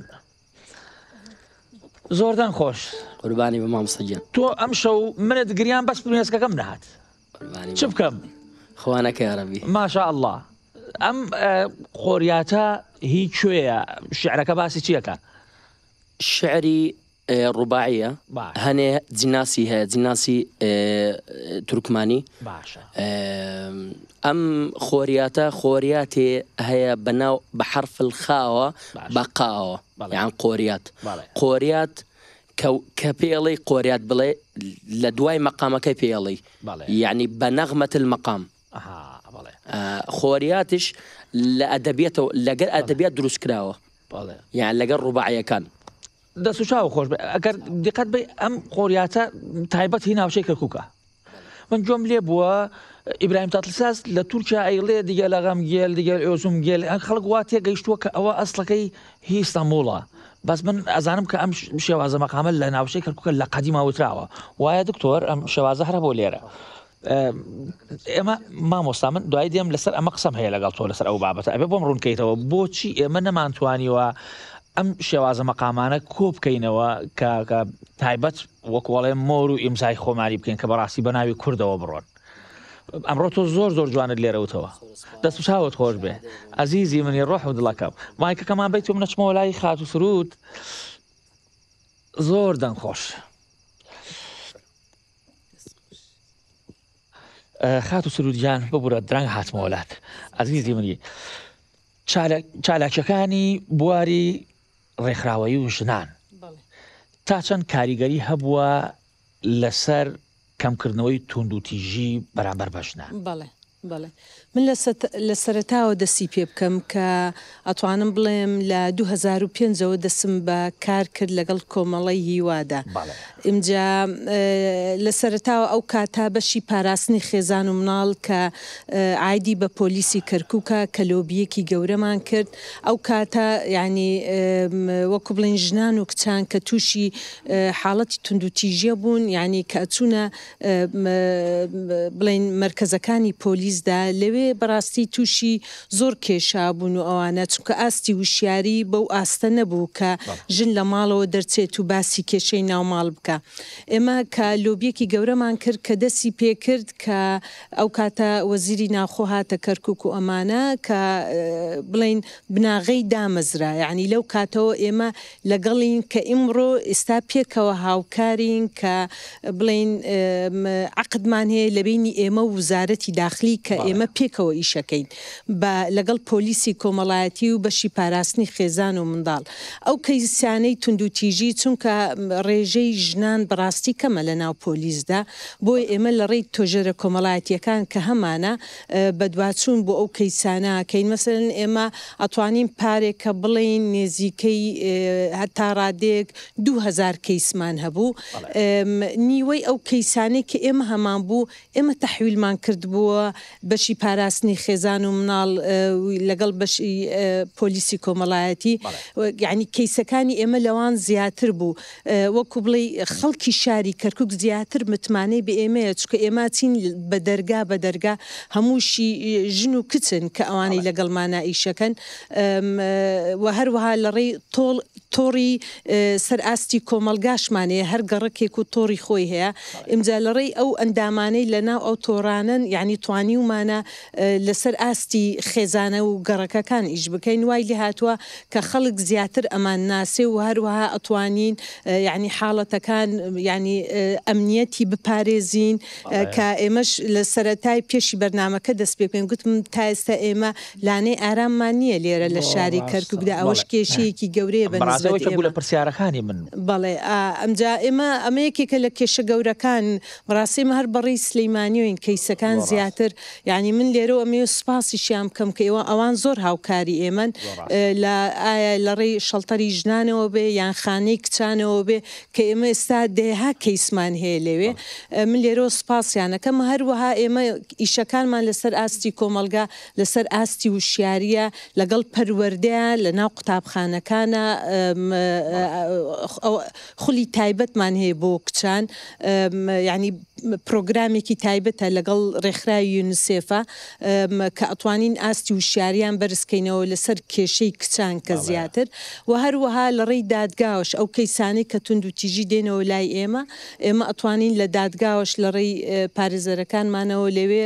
داوای مافەکانیان بکەین ئەمجا ئێمە من لێرە ئەمەوێ باسیەوە بکەم ئێمە خۆمان مۆبایل تیممان هەیە لە ڕێی ئەو مۆبایل تیمانەوە دەرەچن لەسەر بۆ گەڕەکەکان ئێمە زۆر جا لێرە تووشی کێشە شەبینەوە لەگەڵ ئەو خێزانانە سەرەکەی چەکدارن زۆر جوای ڕەنگە هاتۆ چەکیان لێمان ڕاکێشتووە و تووشی کێشە بووینە لەو بینەیە و ئەمانە ینی چکە شاری کەرکک بەڕاستی هەتا ئێستا ینی وەکۆڵین گروپی چەکداری زۆری تایە ئەمەش بەڕاستی مەترسیە ئێمە لێرە ینی داواشەکەین لە ڕێم بەرنمەیەگە بتوانین چەک هەر بەدەست حکوومەت بێ بەدەستی پۆلیسی کەرکک بێ ئەمە شتێکی زۆر باشە ئەمە چکە زیاتر ئارامی ئەبخشێتە بەڵێ بۆ خەڵکی کەرکک بەگشتی بەڵێ ئەمجا لێرەش بەڕاستی زۆر گرنگە من هیوادارم مەسەلەن کە مامۆستاش لێرێ لەسەر ئاستی زانکۆگە بتوانن زیاتر مەسەلەن بەحز بکرێ لەسەر ئاستی ئەم کەیسانی تونند و تیژی و ئەمانە و لەسەر ئاستی کۆمەلگا ئەمە شتێکی زۆر باشە هەتا بتوانین ڕێژەی تونند و تیژی کەم بکرێتەوە لەسەر بڵێ هەروەها لایانی وەرزشیش کە ئێمە مامۆستا حەربیش بەڕاستی زۆر هاوکارمانە چکە ئێمە هەوڵەدەین زیاتر خەڵک ئەو لایەنە بگرێ لایانی وەرزش بەڵێ زۆر گرنگە داها کەسیان قسووریان نەکردو لەگەڵمانە دەست خۆشە خاتە سرودیان مامۆستا نورەدین دەست چاوت خۆش بێ مامۆستا نورەدین ئەم خۆشەویستە کاکە موستەفا بەڕاستیشتی زۆر جوانی وت زۆر جێگای سەرنجی من بوو ئێمە لە ناوەندی عەلیمەردان تا ئێستا بۆ هەوڵمان نەیەوە ئەم جۆرە مەقامانە کۆ بکەینەوە لە ئەگەر بە تۆمارکردنیان بێ لە ڕووی سیدیۆ بڵاو بکرێنەوە کە بناسێنرێنەوە ئەمانە گۆرانی ئەسلی کوردین بەڕاستی ئێستا ئەگەر دیقەت بی لە وڵاتی ئێران شتێکیان هەیە هەندێک مەقاماتیان هەیەیان بڵێم هەر تەواوی مۆسیقای ئێرانی بریتە لە ڕەدیفی مۆسیقای ئێرانی ئەم ڕەدیفە چییە؟ پۆلێنکردنی مەقاماتە لە نوقتەی بدایەتەوە کە دەست پێکات تا کۆتایی ینی گۆشە بە گۆشە نووسراوەتەوە ئەخوێنرێت لە زانکۆ و پەیمانگاکانە ئێمە بۆ تا ئێستا ئەمەمان نییە طبعا هەموو شتێگەڕێتەوە بۆ چۆنەڵین سەروی خۆتر هەموو هاوکاریەک نەبێ یارمەتی نەبێ دەزیرێژگەی چۆنەڵی هاوکاری و دەستەواییەک نەبێ لەو کارانەیە ناتوانانی بە تەنیا کەسێک چەپڵە بە یەک دەست لێ نادرێتن بۆیە من لێرەوە داواکارم وەرلەگەر لەگەڵ زۆر مامۆستایانی مۆسیقی باسمان کرد بێ کە بتوانین ئێمە هونەری ڕەسەنی کوردی بە شێوازێکی تایبەتی خۆی کۆ بکەینەوە ینی ئەو مامۆستایانی کە زیاتر نۆتەی مۆسیقا نووسنەوە بتوانین ئەو بابەتە کوردیەوانی خۆمان هەمانە بکرێت بابەتێکی چۆنەڵین ئەکادمی و کلاسیکی جوان بە تایبەتی ئێمە گەسی بکەین لە ساڵی 1925ەوە خۆشببختانە و کادران کە کۆمپانیای سەیزافۆن هاتە عێراقەوە مامۆستا عەلیمەردانوان ئەگەر ئەو کۆمپانیای نەبووە بەڕاستی تا ئێساکە ڕەنگە ئەو بابەتانەیە نەتوانێت تۆمار کردایە ڕەنگە ئەو شتانە هەر بفەوتایە بڕۆیشتایە بۆیە بەڕاستی جێ شانازیە کە مامۆستا عەلیمەردان توانی مەقامە ڕەسەنە کوردیەکان بە شێوەیەکی زۆر ئەکادیمی زانستیانە جوان بیگەینێتەوە بە ئێمە لەسەر ئێمەش ئێمە بتوانین وەکو بەڕێزت فەرمووت نەگەین بەتەنەوە من بەڵکو کۆمەڵێک هونەرمەند و کۆمەڵێ بەتەنیاش کەرکک نییە شارەکانی کتری کوردستان چووکەمە لە ڕووی هونەرەوە بەڕاستی فرە هونەرین لە کوردستانە لاوکمان هەیە حەیرانمان هەیە سیاچەمانەی هەورامیمان هەیە هۆرەی جافیمان هەیە بەڕاستی ناوچەی گەرمیان بە تایبەتی مەقاماتی هەیە ئای سەفەری سلێمانیمان هەیە بەڕاستی ئەمە کۆکردنەوەیە من لێرەوەی ئەین چۆنە لەڕێی ئەم بەرنامەجێ ئێوە داواکارم ئەگەر وەزارەتی ڕۆشنبیری بتوانین بەڕێی هونەرمەندانەوە مامۆستا چالە خۆشی لێرانە کە یەکێکە خۆی لە زیاتر بە دوای مەقامات تۆشتانە یا بەدار هونەری کوردیەوە بتوانین لزنەیەکی تایبەتی لە هەموو ناوچەکانی کوردستانە سەرجەم ناوچەکانی کوردستان بتوانین هەر کەسێک لە شوێنی خۆیەوە بەڕاستی ئەنی وڵاتانی تر بە تایبەتی من تورکیات پێڵام ئەو گۆرانیانی کە کۆکرایەوە هەمووی لە سەرەتا لە ناو لادیەکان و کۆکرایەوە چونکە تۆ ڕەسەنی کوردی یا کولتور دایما لە لادیەکان ماوە ئێمە لە لادیەکان و بە ناو شارەوە هاتن بەڕاستی ئەو هونەرمەندانە بۆ ئێمە پێویستە بتوانین لژنەیەکی تایبەتی دروست بکەین ئەو بابەتە مەقاماتانە وەکو بەڕێزت وتت مامۆستا سڵاح داودەیە عەلیمەردانە شگۆر خەیاتە حوسێن عەلیە بەڕاستی ئەمانە بابەتی جوانیان تۆمار کردووە ئەمانە پێشەمووی ئەبێت توانانی کۆیان بکەیتەوە ئەتوانی پێشێکی مۆسیقای جوانیان بۆ بەڵام پێشەمووی شتێ بکرێتە داواکارم لێرانەوە ئەرشیفێکی کوردی دروست بکرێت بۆچی ئەرشیفی کوردیمان یانی هەر کەسێ هەڵەسێ گاڵتە بە گۆرانیەکانی ڕێزم هەیە قسەیەڵم یان بۆ هونەرمەندانش گاڵتە بە گۆرانەکانی مامۆستا عەلی مەردان حوسێن عەلی بە کەیفی خۆی ئەیڵێتەوە ئیتر ئایا چاکێکای خراپێکا بەڵام مامۆستا عەلی مەردان بە شێوەیەکی زۆر جوان گەیاندوێتی یعنی بۆ ئەو کولتورە نەپارێزین پێویستە کوردستان ینی ئیستا ئەرشیفێکی تایبەتی خۆی هەبێ بۆی بتوانین هەر کەسێک کە ئاوازێکی دانا شتێکی دانا بۆی خۆی خاوەنیەوە بێ نەیەکی لەولاتر ئەچێ مەسەی گۆرانەکە مامۆستا عەلی مەردان ئەڵێتەوە ڕەنگە سەقەتی بکە ڕەنگە میلۆدیەکەی بگۆڕێ بەڕاستی ئەوە شتێکی باش نییە هیوادارم ینی هونەرمەندان بتوانێت هەموو یەک دەست یەک بیرروڕا بتوانین هەمان هوەری کوردی بە شێوەیەکی ئەکادمی زۆر جوان کۆبکەینەوە و بیانکەینە بە ئەرشیف و بە شێوەیەکی نۆتەی جوان بنووسرێتەوە. دەست و چاوە خۆش بە مامۆستا گیان منیش داوام لەلایەنی پەیوەندیدارەیە بەدەم داواکەی مامۆسای ئەزیزەوە بێن خۆشەویستانم ئەچمە ناوبڕێک و دواتر دێمەوە خزمەتتان.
كمايم شواي ويرحل أرياي باوكماي شوى الرواجي آي بارين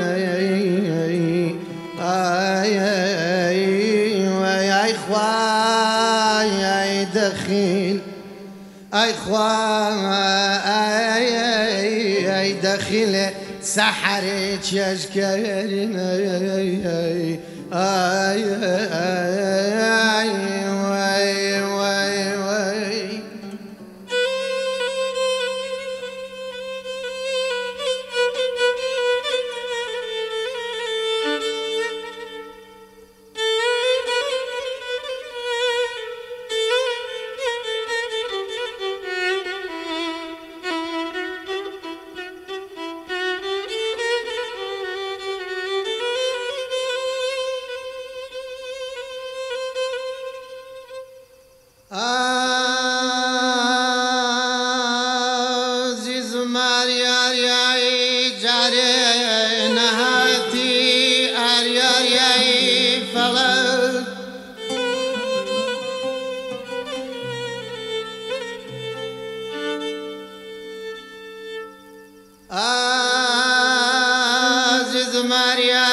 فلا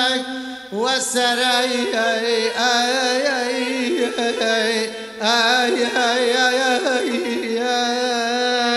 واختم داي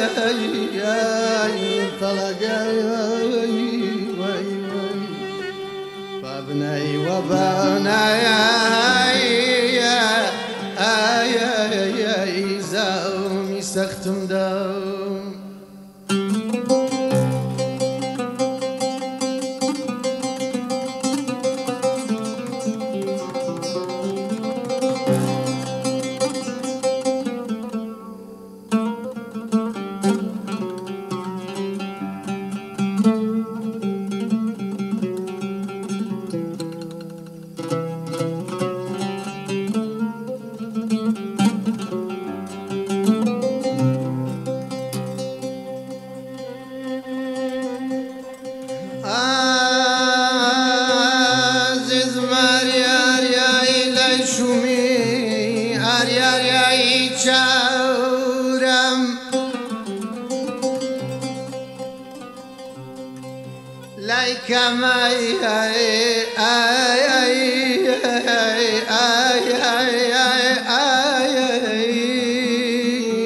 يغفالي ما فلقاي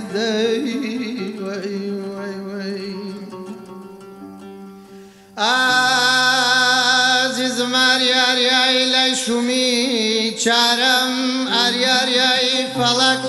لايك ماي يغفالي ما بان من ماي هرجاري فرصتي من ياي نخالي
جني هلالي أيا وارف وشاني شردن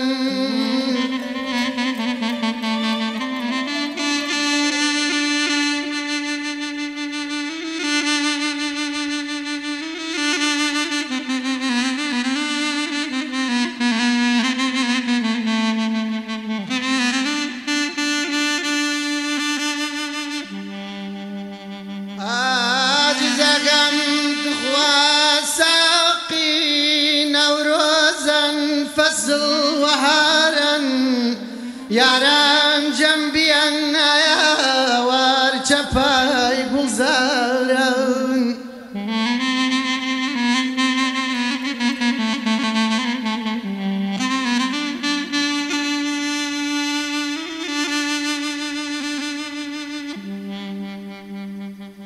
عزيز يا جاي بوزارن هوار قيدلن يا شيدا وقلن آمن ما آمن ما نما نما نما نما يا آمن ما نما بارشين ما أي با أي لا بما وتري خيال فري ويش لاقى الخمزة ما بوشينو بريانو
زۆردان خۆش کاک عباسجان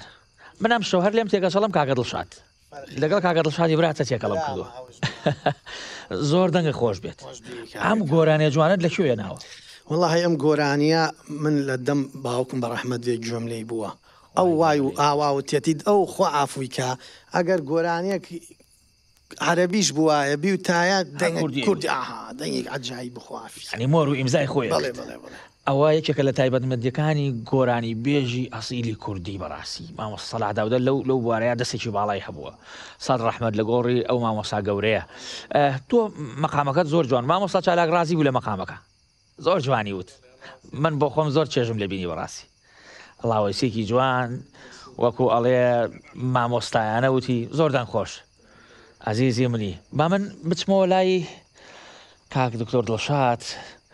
دکتۆر جان باسێکی نەوتمان نەکرد لەکەیەوە لەم شارە دۆزراوەتەوە لە کۆنەوە بەڵێ لە ڕاستیدا نەوت بە درێژایی تەمەنی مێژووی شاری کەرکووک نەوت بوونی هەبووە بەڵێ چونکە ئەم شارە لەسەر دەریایەکی نەوتدایە و خۆڕسکانە هاتۆتە سەر زەوی و بە شێوە سەرەتایەکەیدا بە درێژایی قۆناغە مێژوەکاندا خەڵکی شاری کەرکووک و دەور و پشتیش هەمووی سوودی لێ بینیوە بەو ئەندازەی کە خۆیان هەستیان کردووە کە چەندێک سوودمەندە بۆیە لە شارستانیە کۆنەکانیشدا بەکار هاتووە هەندێک جار ئەڵێن بازرگانی گشتی پێوە کراوە بۆ مسرش ڕۆشتووە لە ڕێگای ڕووباری سیروانەوە ڕۆشتووە و عوزێمەوە ڕۆشتووە تا گەیشتۆتە مسر بەکاریان هاوردووە لە مۆمیاکردنی مردووەکانی خۆیاندا بەڵام لە ڕاستیدا لە ناوەڕاستی سەدەی 19 نەوت وەکو کەرەستەیەکی وزە بە دەرەکەوێت لە جیهاندا و دەدۆزرێتەوە بە شێوەیەکی بازرگانی بۆیە دەیان تیمی ئەو دەوڵەتە زلهێز و ئیمپریالیستانی ئەو سەردەما کە ڕێچکەی پیشەسازی ئەگرنە دەست و بە دوای کەرەستەی خاودا دەگەڕێن دێن لە ناوچەکانی کوردستان و کەرکووک و عێراقشتا دەگەڕێن و دەیان تیم هاتۆتە ئێرە تا ئەو کاتەی گەیشتونەتە ئەو تیمە جیرۆجیانە کەوا کەرکووک لەسەر دەریایەکی نەوتە ئەیتر تیمی ئەڵمانیمان هەیە تیمی بەریتانیمان هەیە فەڕەنسیمانی ئەمانە بۆیە ئەکەونە نزیکەی 37 ساڵ ئەم دەوڵەتە زلهێزانە ئەکەونە ململانەیەک و چێشمە چێشمێک و سەوداکردنێک کە چۆن دەست بە سەراگرتنی ناوچەنەوتیەکانی کەرکووک بگرن بە تایبەتی ناوچەکانی بابە گورگور بەڵام دوای دروستکردنی عێراق لە ساڵی 1921 و دوای ئەوەی کەوا کۆمپانیایەکدا ئەمەزرێت ساڵی 1912 بەنای کۆمپانیای نەوتی تورکیە و کارکردن بۆ وەرگرتنی ئیمتیازی نەوت لە وتێژەکانیدا لەگەڵ حکوومەتی عێراقی لە چوارەی ئازاری ساڵی 1925 ئەگەن بە ڕێکەوتنامەی یاخود ئیمتیازی وەرگرتنی چیاوشی بەگەرخستنی ئەو چاڵگە نەوتیانەدا و لە ساڵی 1926 ئامێرەکانی بۆ دێنن و لە 27 دەسەکەن بە هەڵکەندنی بیرەنەوتدا کە دە ناوچە هەڵە بژێرن لە باشووری کوردستان هەرێمی کوردستانی ئێستا و کەرکووکدا تەنها لەو دەناوچێت تەنها لە کەرکووک بە شێوەیەشی بازرگانی و نەوتێکی باشە دۆزدەوە لە 14/1927 کە ئەمەشە بێتە ڕووداوێکی سیاسی ئابووری کۆمەڵایەتی گرنگ لە ڕەوشی کەرکووکدا و ئەبێتە حەدەسێک وەچەرخانێک یاخۆت فاصلەیەکی مێژوو لە مێژووی کەرکووکدا ئەمە کاریگەری ئەبێت دۆزینەوەی نەوت کاریگەریە بێ لەسەر وەکوتمان ڕەوشە سیاسەکەیدا کە تا ئێستا ئەم ڕەوشە سیاسی ئێستا و ئەم ململانیە و چێشمە شێشمەنیە و دەوڵەتی و هەرێمی و ناوخۆی لە عێراقدا ئەگەڕێتەوە بۆ دەرهێنانی نەوت و بوونی نەوت لە کەرکووکدا و هەروەها کاریگەری ئەبێ لەسەر گۆڕینی ڕوخساری ئابووری کۆمەڵایەتی لە کەرکووکدا بە تایبەتی دوای جەنگی جیهانی یەکەم کە کاتێ ئینگلیزەکان ئەم ناوچانەکەوێتە ژێر قەڵەمڕۆ و داگیرکاری ئینگلیزەکاندا هەوڵەدەن ڕوخساری سیمای شارستانێتی دەوڵەتی عوسمانی کە 400 ساڵ حکمی کرۆ لێرەدا بیسرنەوە دەیان گەڕەکمان بۆ دروستەکەن کاریگەریانە بێ لەسەر ڕەوشی کۆمەڵایەتی کاریگەریانە بێ لەسەر بەرەو پێشچوونی بواری ئابووریدا لە ڕێگای دروستکردنی ئەو بنکە پیشەسازی کە لە ناوچەی بابە گۆرگۆردا هەیە ئەمە بابەتیشی فراوانە وڵامی ئەو پرسیاری تۆ من توانین بۆ نەبیدەمە بەڵام ئەگەر پرسیاری ورترت هەبێ ئێمە چینە سەر ئەو بابەتە لەبەر وەکو باسمان کردوتمان دۆزینەوەی نەوت لە کەرکووکدا کاریگەریەکی یاخود حەدەسێکی ڕووداوێکی سیاسی و ئابووری کۆمەڵایەتی دابوو. دەست خۆش بێ دکتۆر جان زۆر جوان ڕوون کردەوە. چمە لای مامۆستا هەربی مامۆستا جان ئاستی یانەکانی کەرکووک چۆن ئەبینیت؟ زۆر سپاس بەڕاستی پرسیارێکی زۆر گرنگە. یانەکانی کەرکووک لە کەرکووکایە ئەکرێتە چەند بەشێکەوە بۆ نمونە لەسەر ئاستی عێراق چونکە کەرکووک بە حکمی موقعیەتەکەی بەشدارە هەم لە خولەکانی عێراق هەم لە خولەکانی کوردستانیش بۆیە کەرکووک جیاوازە لەگەڵ هەولێر و لەگەڵ سلێمانی و لەگەڵ دۆکایە کەرکووک لە هەموو خولەکانایە بەشدارە بێت. ئاستی یانەکانی کەرکووک هەندێکی ئەوانەی کە ئیمکانیاتی مادیان هەیە زۆر باشن وەکو گازی باکوور و وەکو نەوتی باکوور دوویانەی باشن لە کەرکووکایە. گازی باکوور هەم لە بواری تۆپی پێ لە پلەیەکی عێراقایە هەم لە بواری باسکەش لە پلەی نایە بە و لە زۆربەی یاریەکانی تر لەسەر ئاستی عێراقایە لە پلەکانی یەکەم و دووەم و سێمایە. نەوتی باکوورش تیپی باسکەیان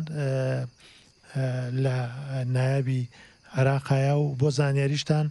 تەنها لە کەرکووک دوویانە لە باسکەیە لەسەر ئاستی نایابی عێراقا ئەمەش ڕواگەیەنێ کە باسکەی کەرکووک لە پێشکەوتن و لە سەرکەوتنی گەورەیە لەسەر ئاستی عێراق و کوردستانیشایە. یانەکانی دیکە مام ناوەندن هەندێکیان ئیمکانیاتی ناوخۆی خۆیان هەیە. حکومەت تا چەند هاوکارە؟ منەڵێم بەداخەوە ئێمە ینی پێشووتر لە بەغدا پێمانیانەوت ئێوە هەرێمی کوردستان هاوکار و یارمەتیتانەدەن هیچیان نادا. هەرێمی کوردستانش ئەوێت ئێوە عێراق هاوکاریتانەکە هیچیان نادا. ئێمە لەو بینیان وەکو بەرداشێک هەردوو لە ئەمانی هاڕی لەوەتی هەیە ئەم کوشاری ئێمە ئەم کەرکووکەی ئێمە بەدەست هەموو حکوومەتەکانەوە ناڵاندوێتی حکوومەتی هەرێمی کوردستان بەچوی بەزەی سەیری ئێماکە زۆر بەداخەوە وایە حکوومەتی هەرێم زۆر پاڵپشت و زۆر پشتگیر و زۆر هاوکاری و یارمەتی وەرزشی بە تایبەتی ناوچە دامڕێناوەکان هەم کەرکووک هەم خانەقین هەم دووس هەم شنگال هەم مەخمور و هەموو ئەو شارانەی تری کە سەر بە عێراقن هاوکار و یارمەتیدایە. بەڵام بەداخەو هاوکاریەکانی زۆر کەمە پرۆژەی وەرزشی کردووە بەڵام وەکو پێویست نیە ئێمە گەر بڵێن نەکراوەش زۆر کراوە بۆ کەرکووک بەڵام لە ئاستی تموحی کەرکووک نییە چونکە وەرزشکار و وەرزشوانی کەرکووک لە پێشەنگایە لە عێراقایە. یعنی ئێمە لە تۆپی پیاد و سێ یاریزانی بتوانەمان هەڵبژاردەی عێراقن ئەیمەن حوسێنە شێرکۆ کەریمە و زۆری تریشمانەیە لە باسکەیە هەمانە لە بالەیە هەمانە لە گۆڕەپان و مەدان هەمانە لە پاسکیل هەمانە لە بادمنتۆن هەمانە لە تایکواندۆ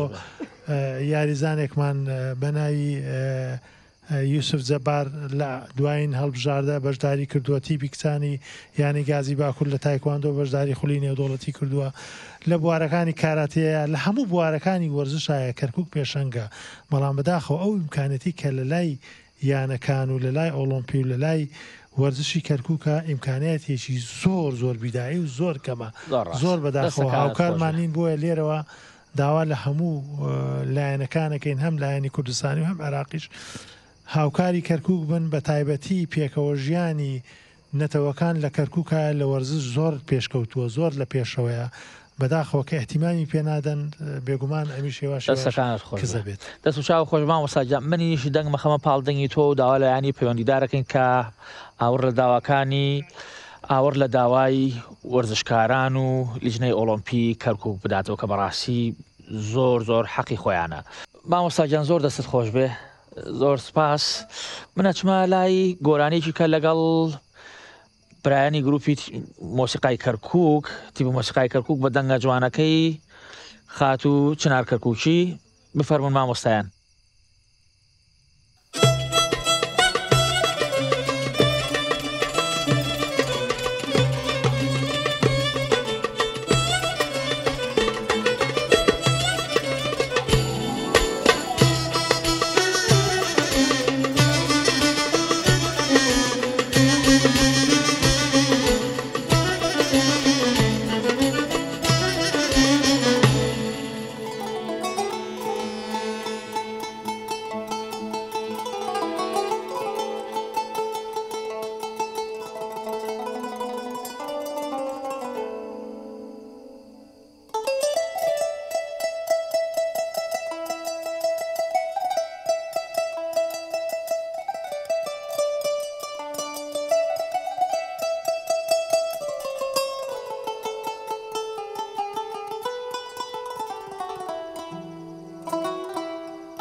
أمن أمان أمن أمن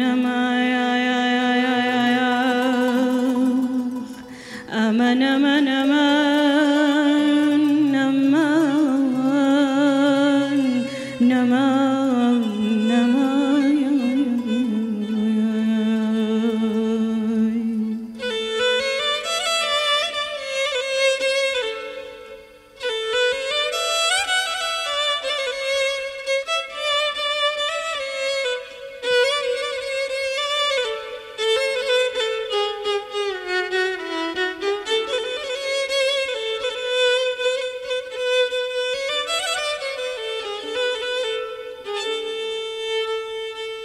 باغدا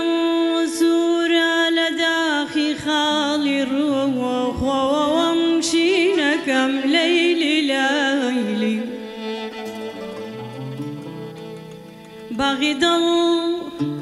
باغدا وزورا لداخي خالي الروح وامشي نكم دادي دادي دادي دادي ليلي ليلي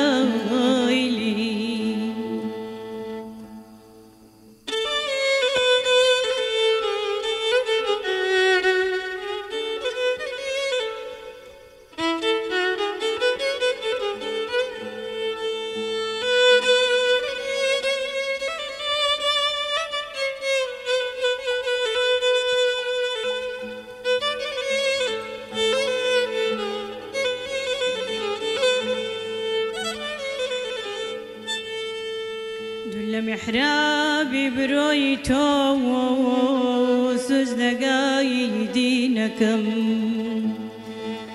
دول محرابي برويتو سوزدقاي دينكم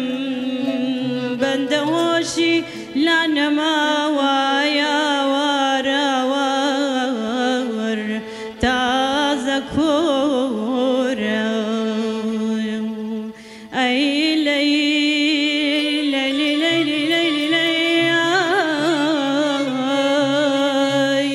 أمن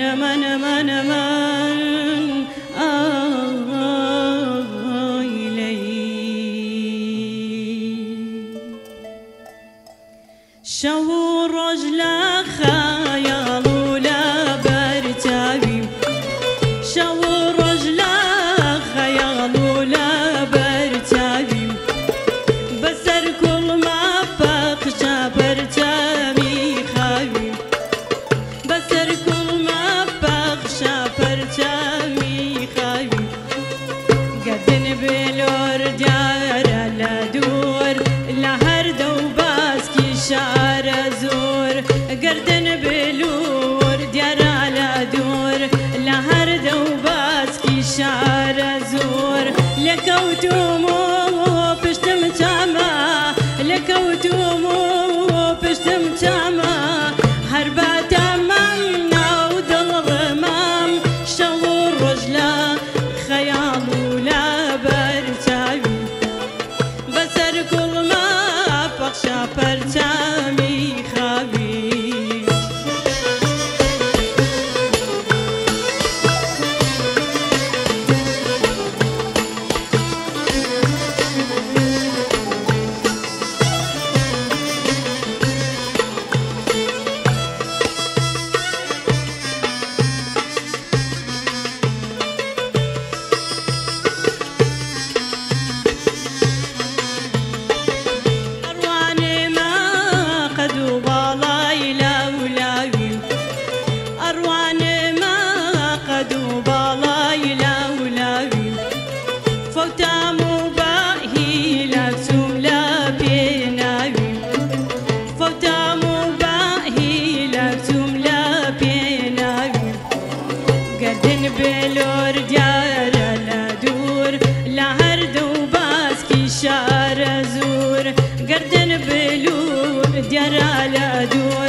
ئەی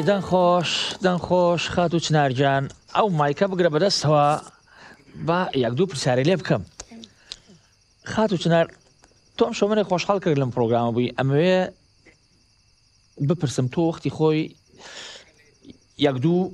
کلیپت کرد ئیتر لەو کاتەوە تۆ ون بوویت کەیەکی لە دەنگە زۆر جوانەکان کە بەڕاستی من بۆ خۆم دەنگتم پێخۆشەوە حەزیشم لە دەنگت هەیە بۆ بێدەنگ بووی بۆ کاری نوێت دروست نەکرد. سەرەتا کاکەڕان بەخێر بێن زۆر دڵخۆش بووین کە ئەم جارش کورسات ئێمەی بەسەر کردەوە و هەروە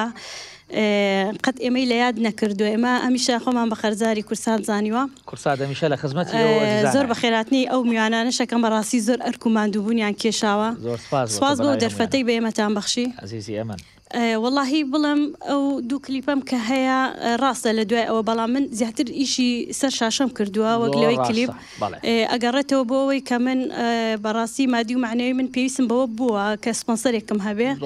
بۆیە من تا ئێستا هیچ مادەیەکم نییە لە غەیری ئەو دوو مادێ زیاتر سێ مادەیە بۆ بورە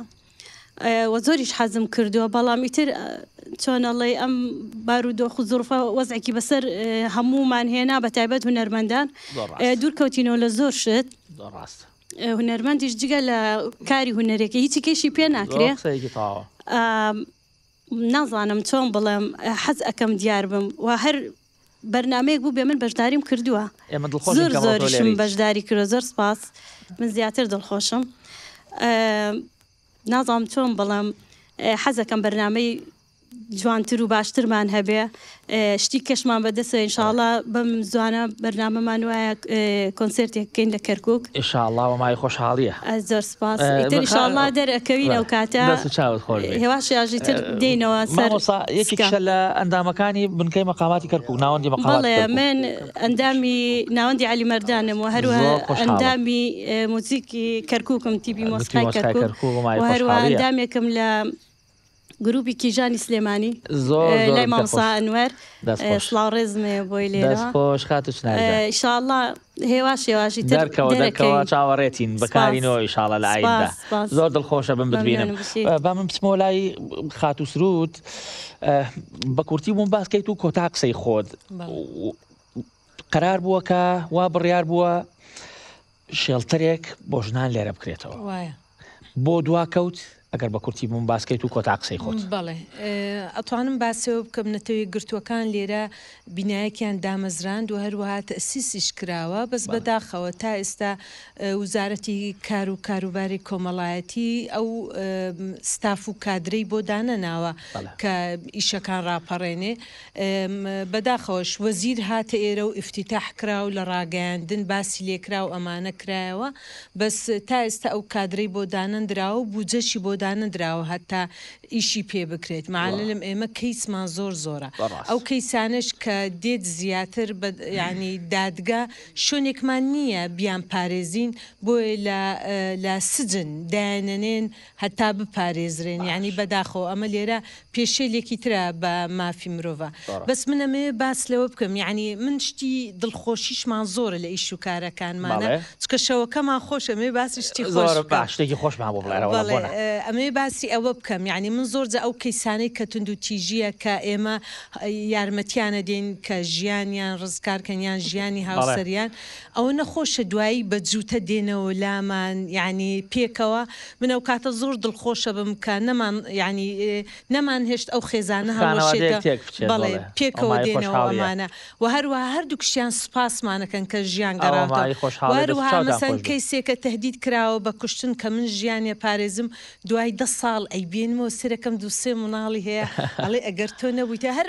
قسەشی ناوێ بەس ئەڵێ گە تۆ نەبوویتایە من ئەم مناڵە ئەم ژیانم نابێت ئەم شتانە کە ئێمە دڵخۆشەکە و هانمانەدا کە زیاتر پەرەی بێت هەروەها شتێکی تریش هەیە کە منەمێ سوپاسی ئەو خێزانانە بکەم لە هەموو نەتەوەکانی کەرگو زۆر جا خۆیان بەرپرسەزانن بەرامبەر ئەو کەیسانە لە ماڵی خۆیان حەشارگەیان نەکەن و هەتا ئەتوانین کەیسەکە دێتەوە سەر ئارامە بێت و ئەچێتەوە ماڵی خۆی و ئەمانە بەڕاستی ئاستی وشیاری لە شاری کەرکووکە لەلایەنی کۆمەڵایەتی هەتا ڕادەیەک بەرزە بۆیە زۆر ئەو کەیسانەی کە ئێمە یارمەتیانە دێن لە سەرتاوە دوایی خۆیان تەلەفۆنمان بۆکەنەوە ئەڵێ گە کەیسی واتانە بۆ ئەتوانن بهێنەوە لای ئێمە دەستەکان بۆ پرۆگرامەکەمان و بۆ بینەری خۆشەویست دەستان خۆش بێ هیوادارم جاری تریش بێنەوە هەروەها بەرنامەکانی کورساتی یعنی ئەوانەی تریش بێن شاری کەرکووک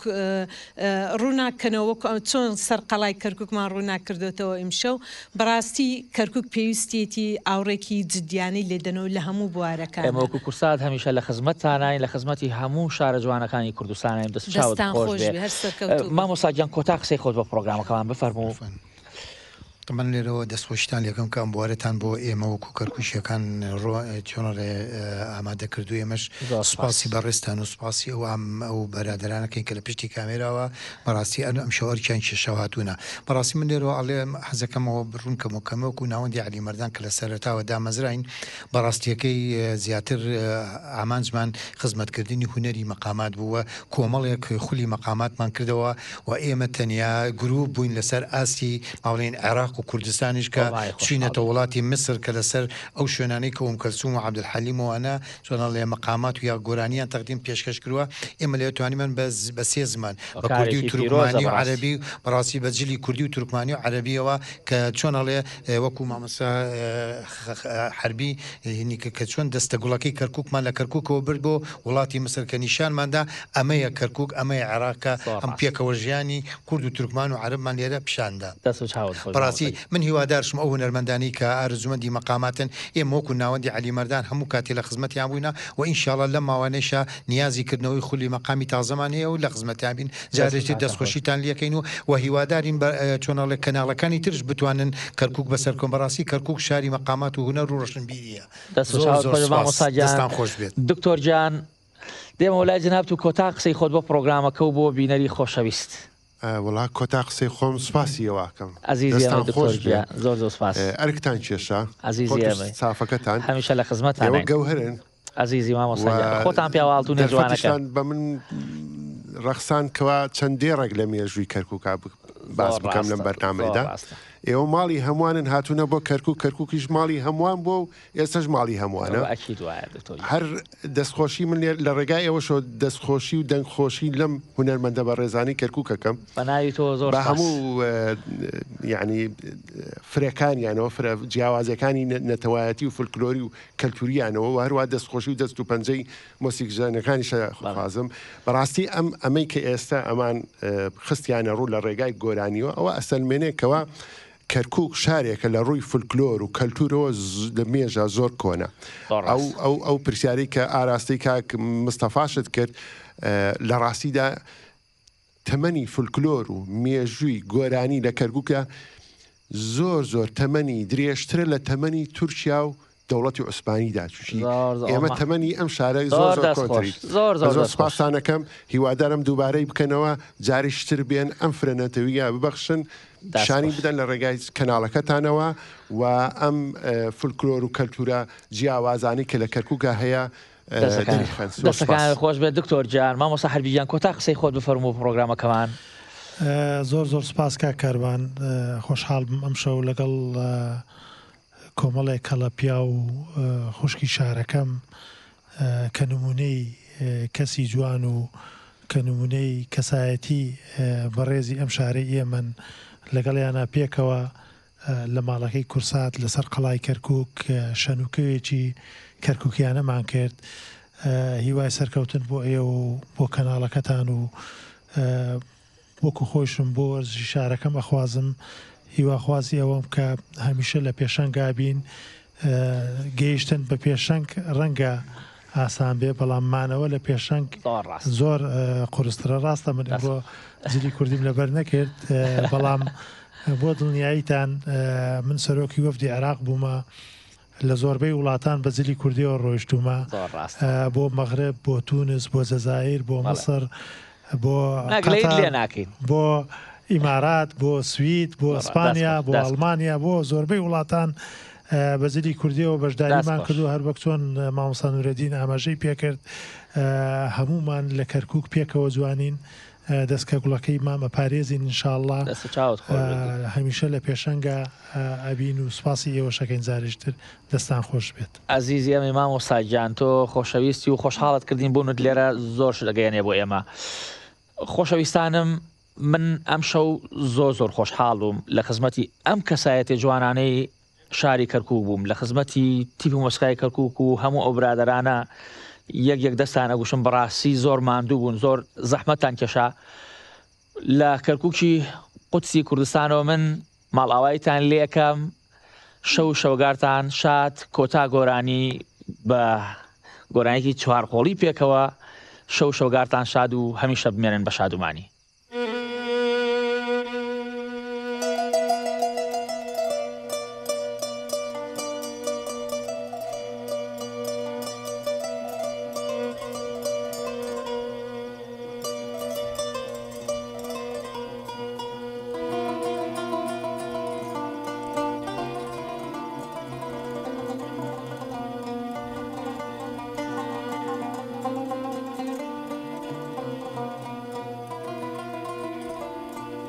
Yeah.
مشگانم مکن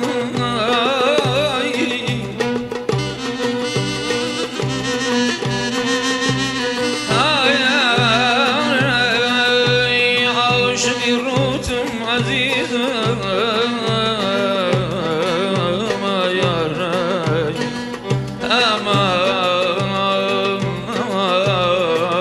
عاشقی روتم عزیزم تیره برام مکن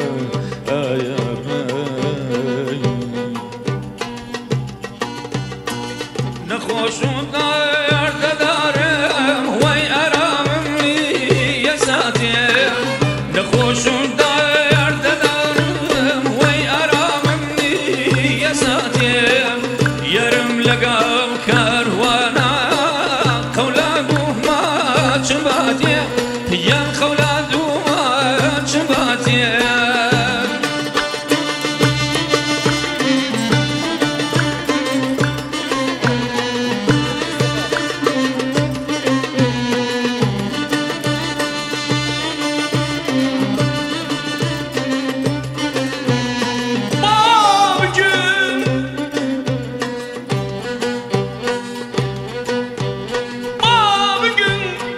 İş baş tutsaydı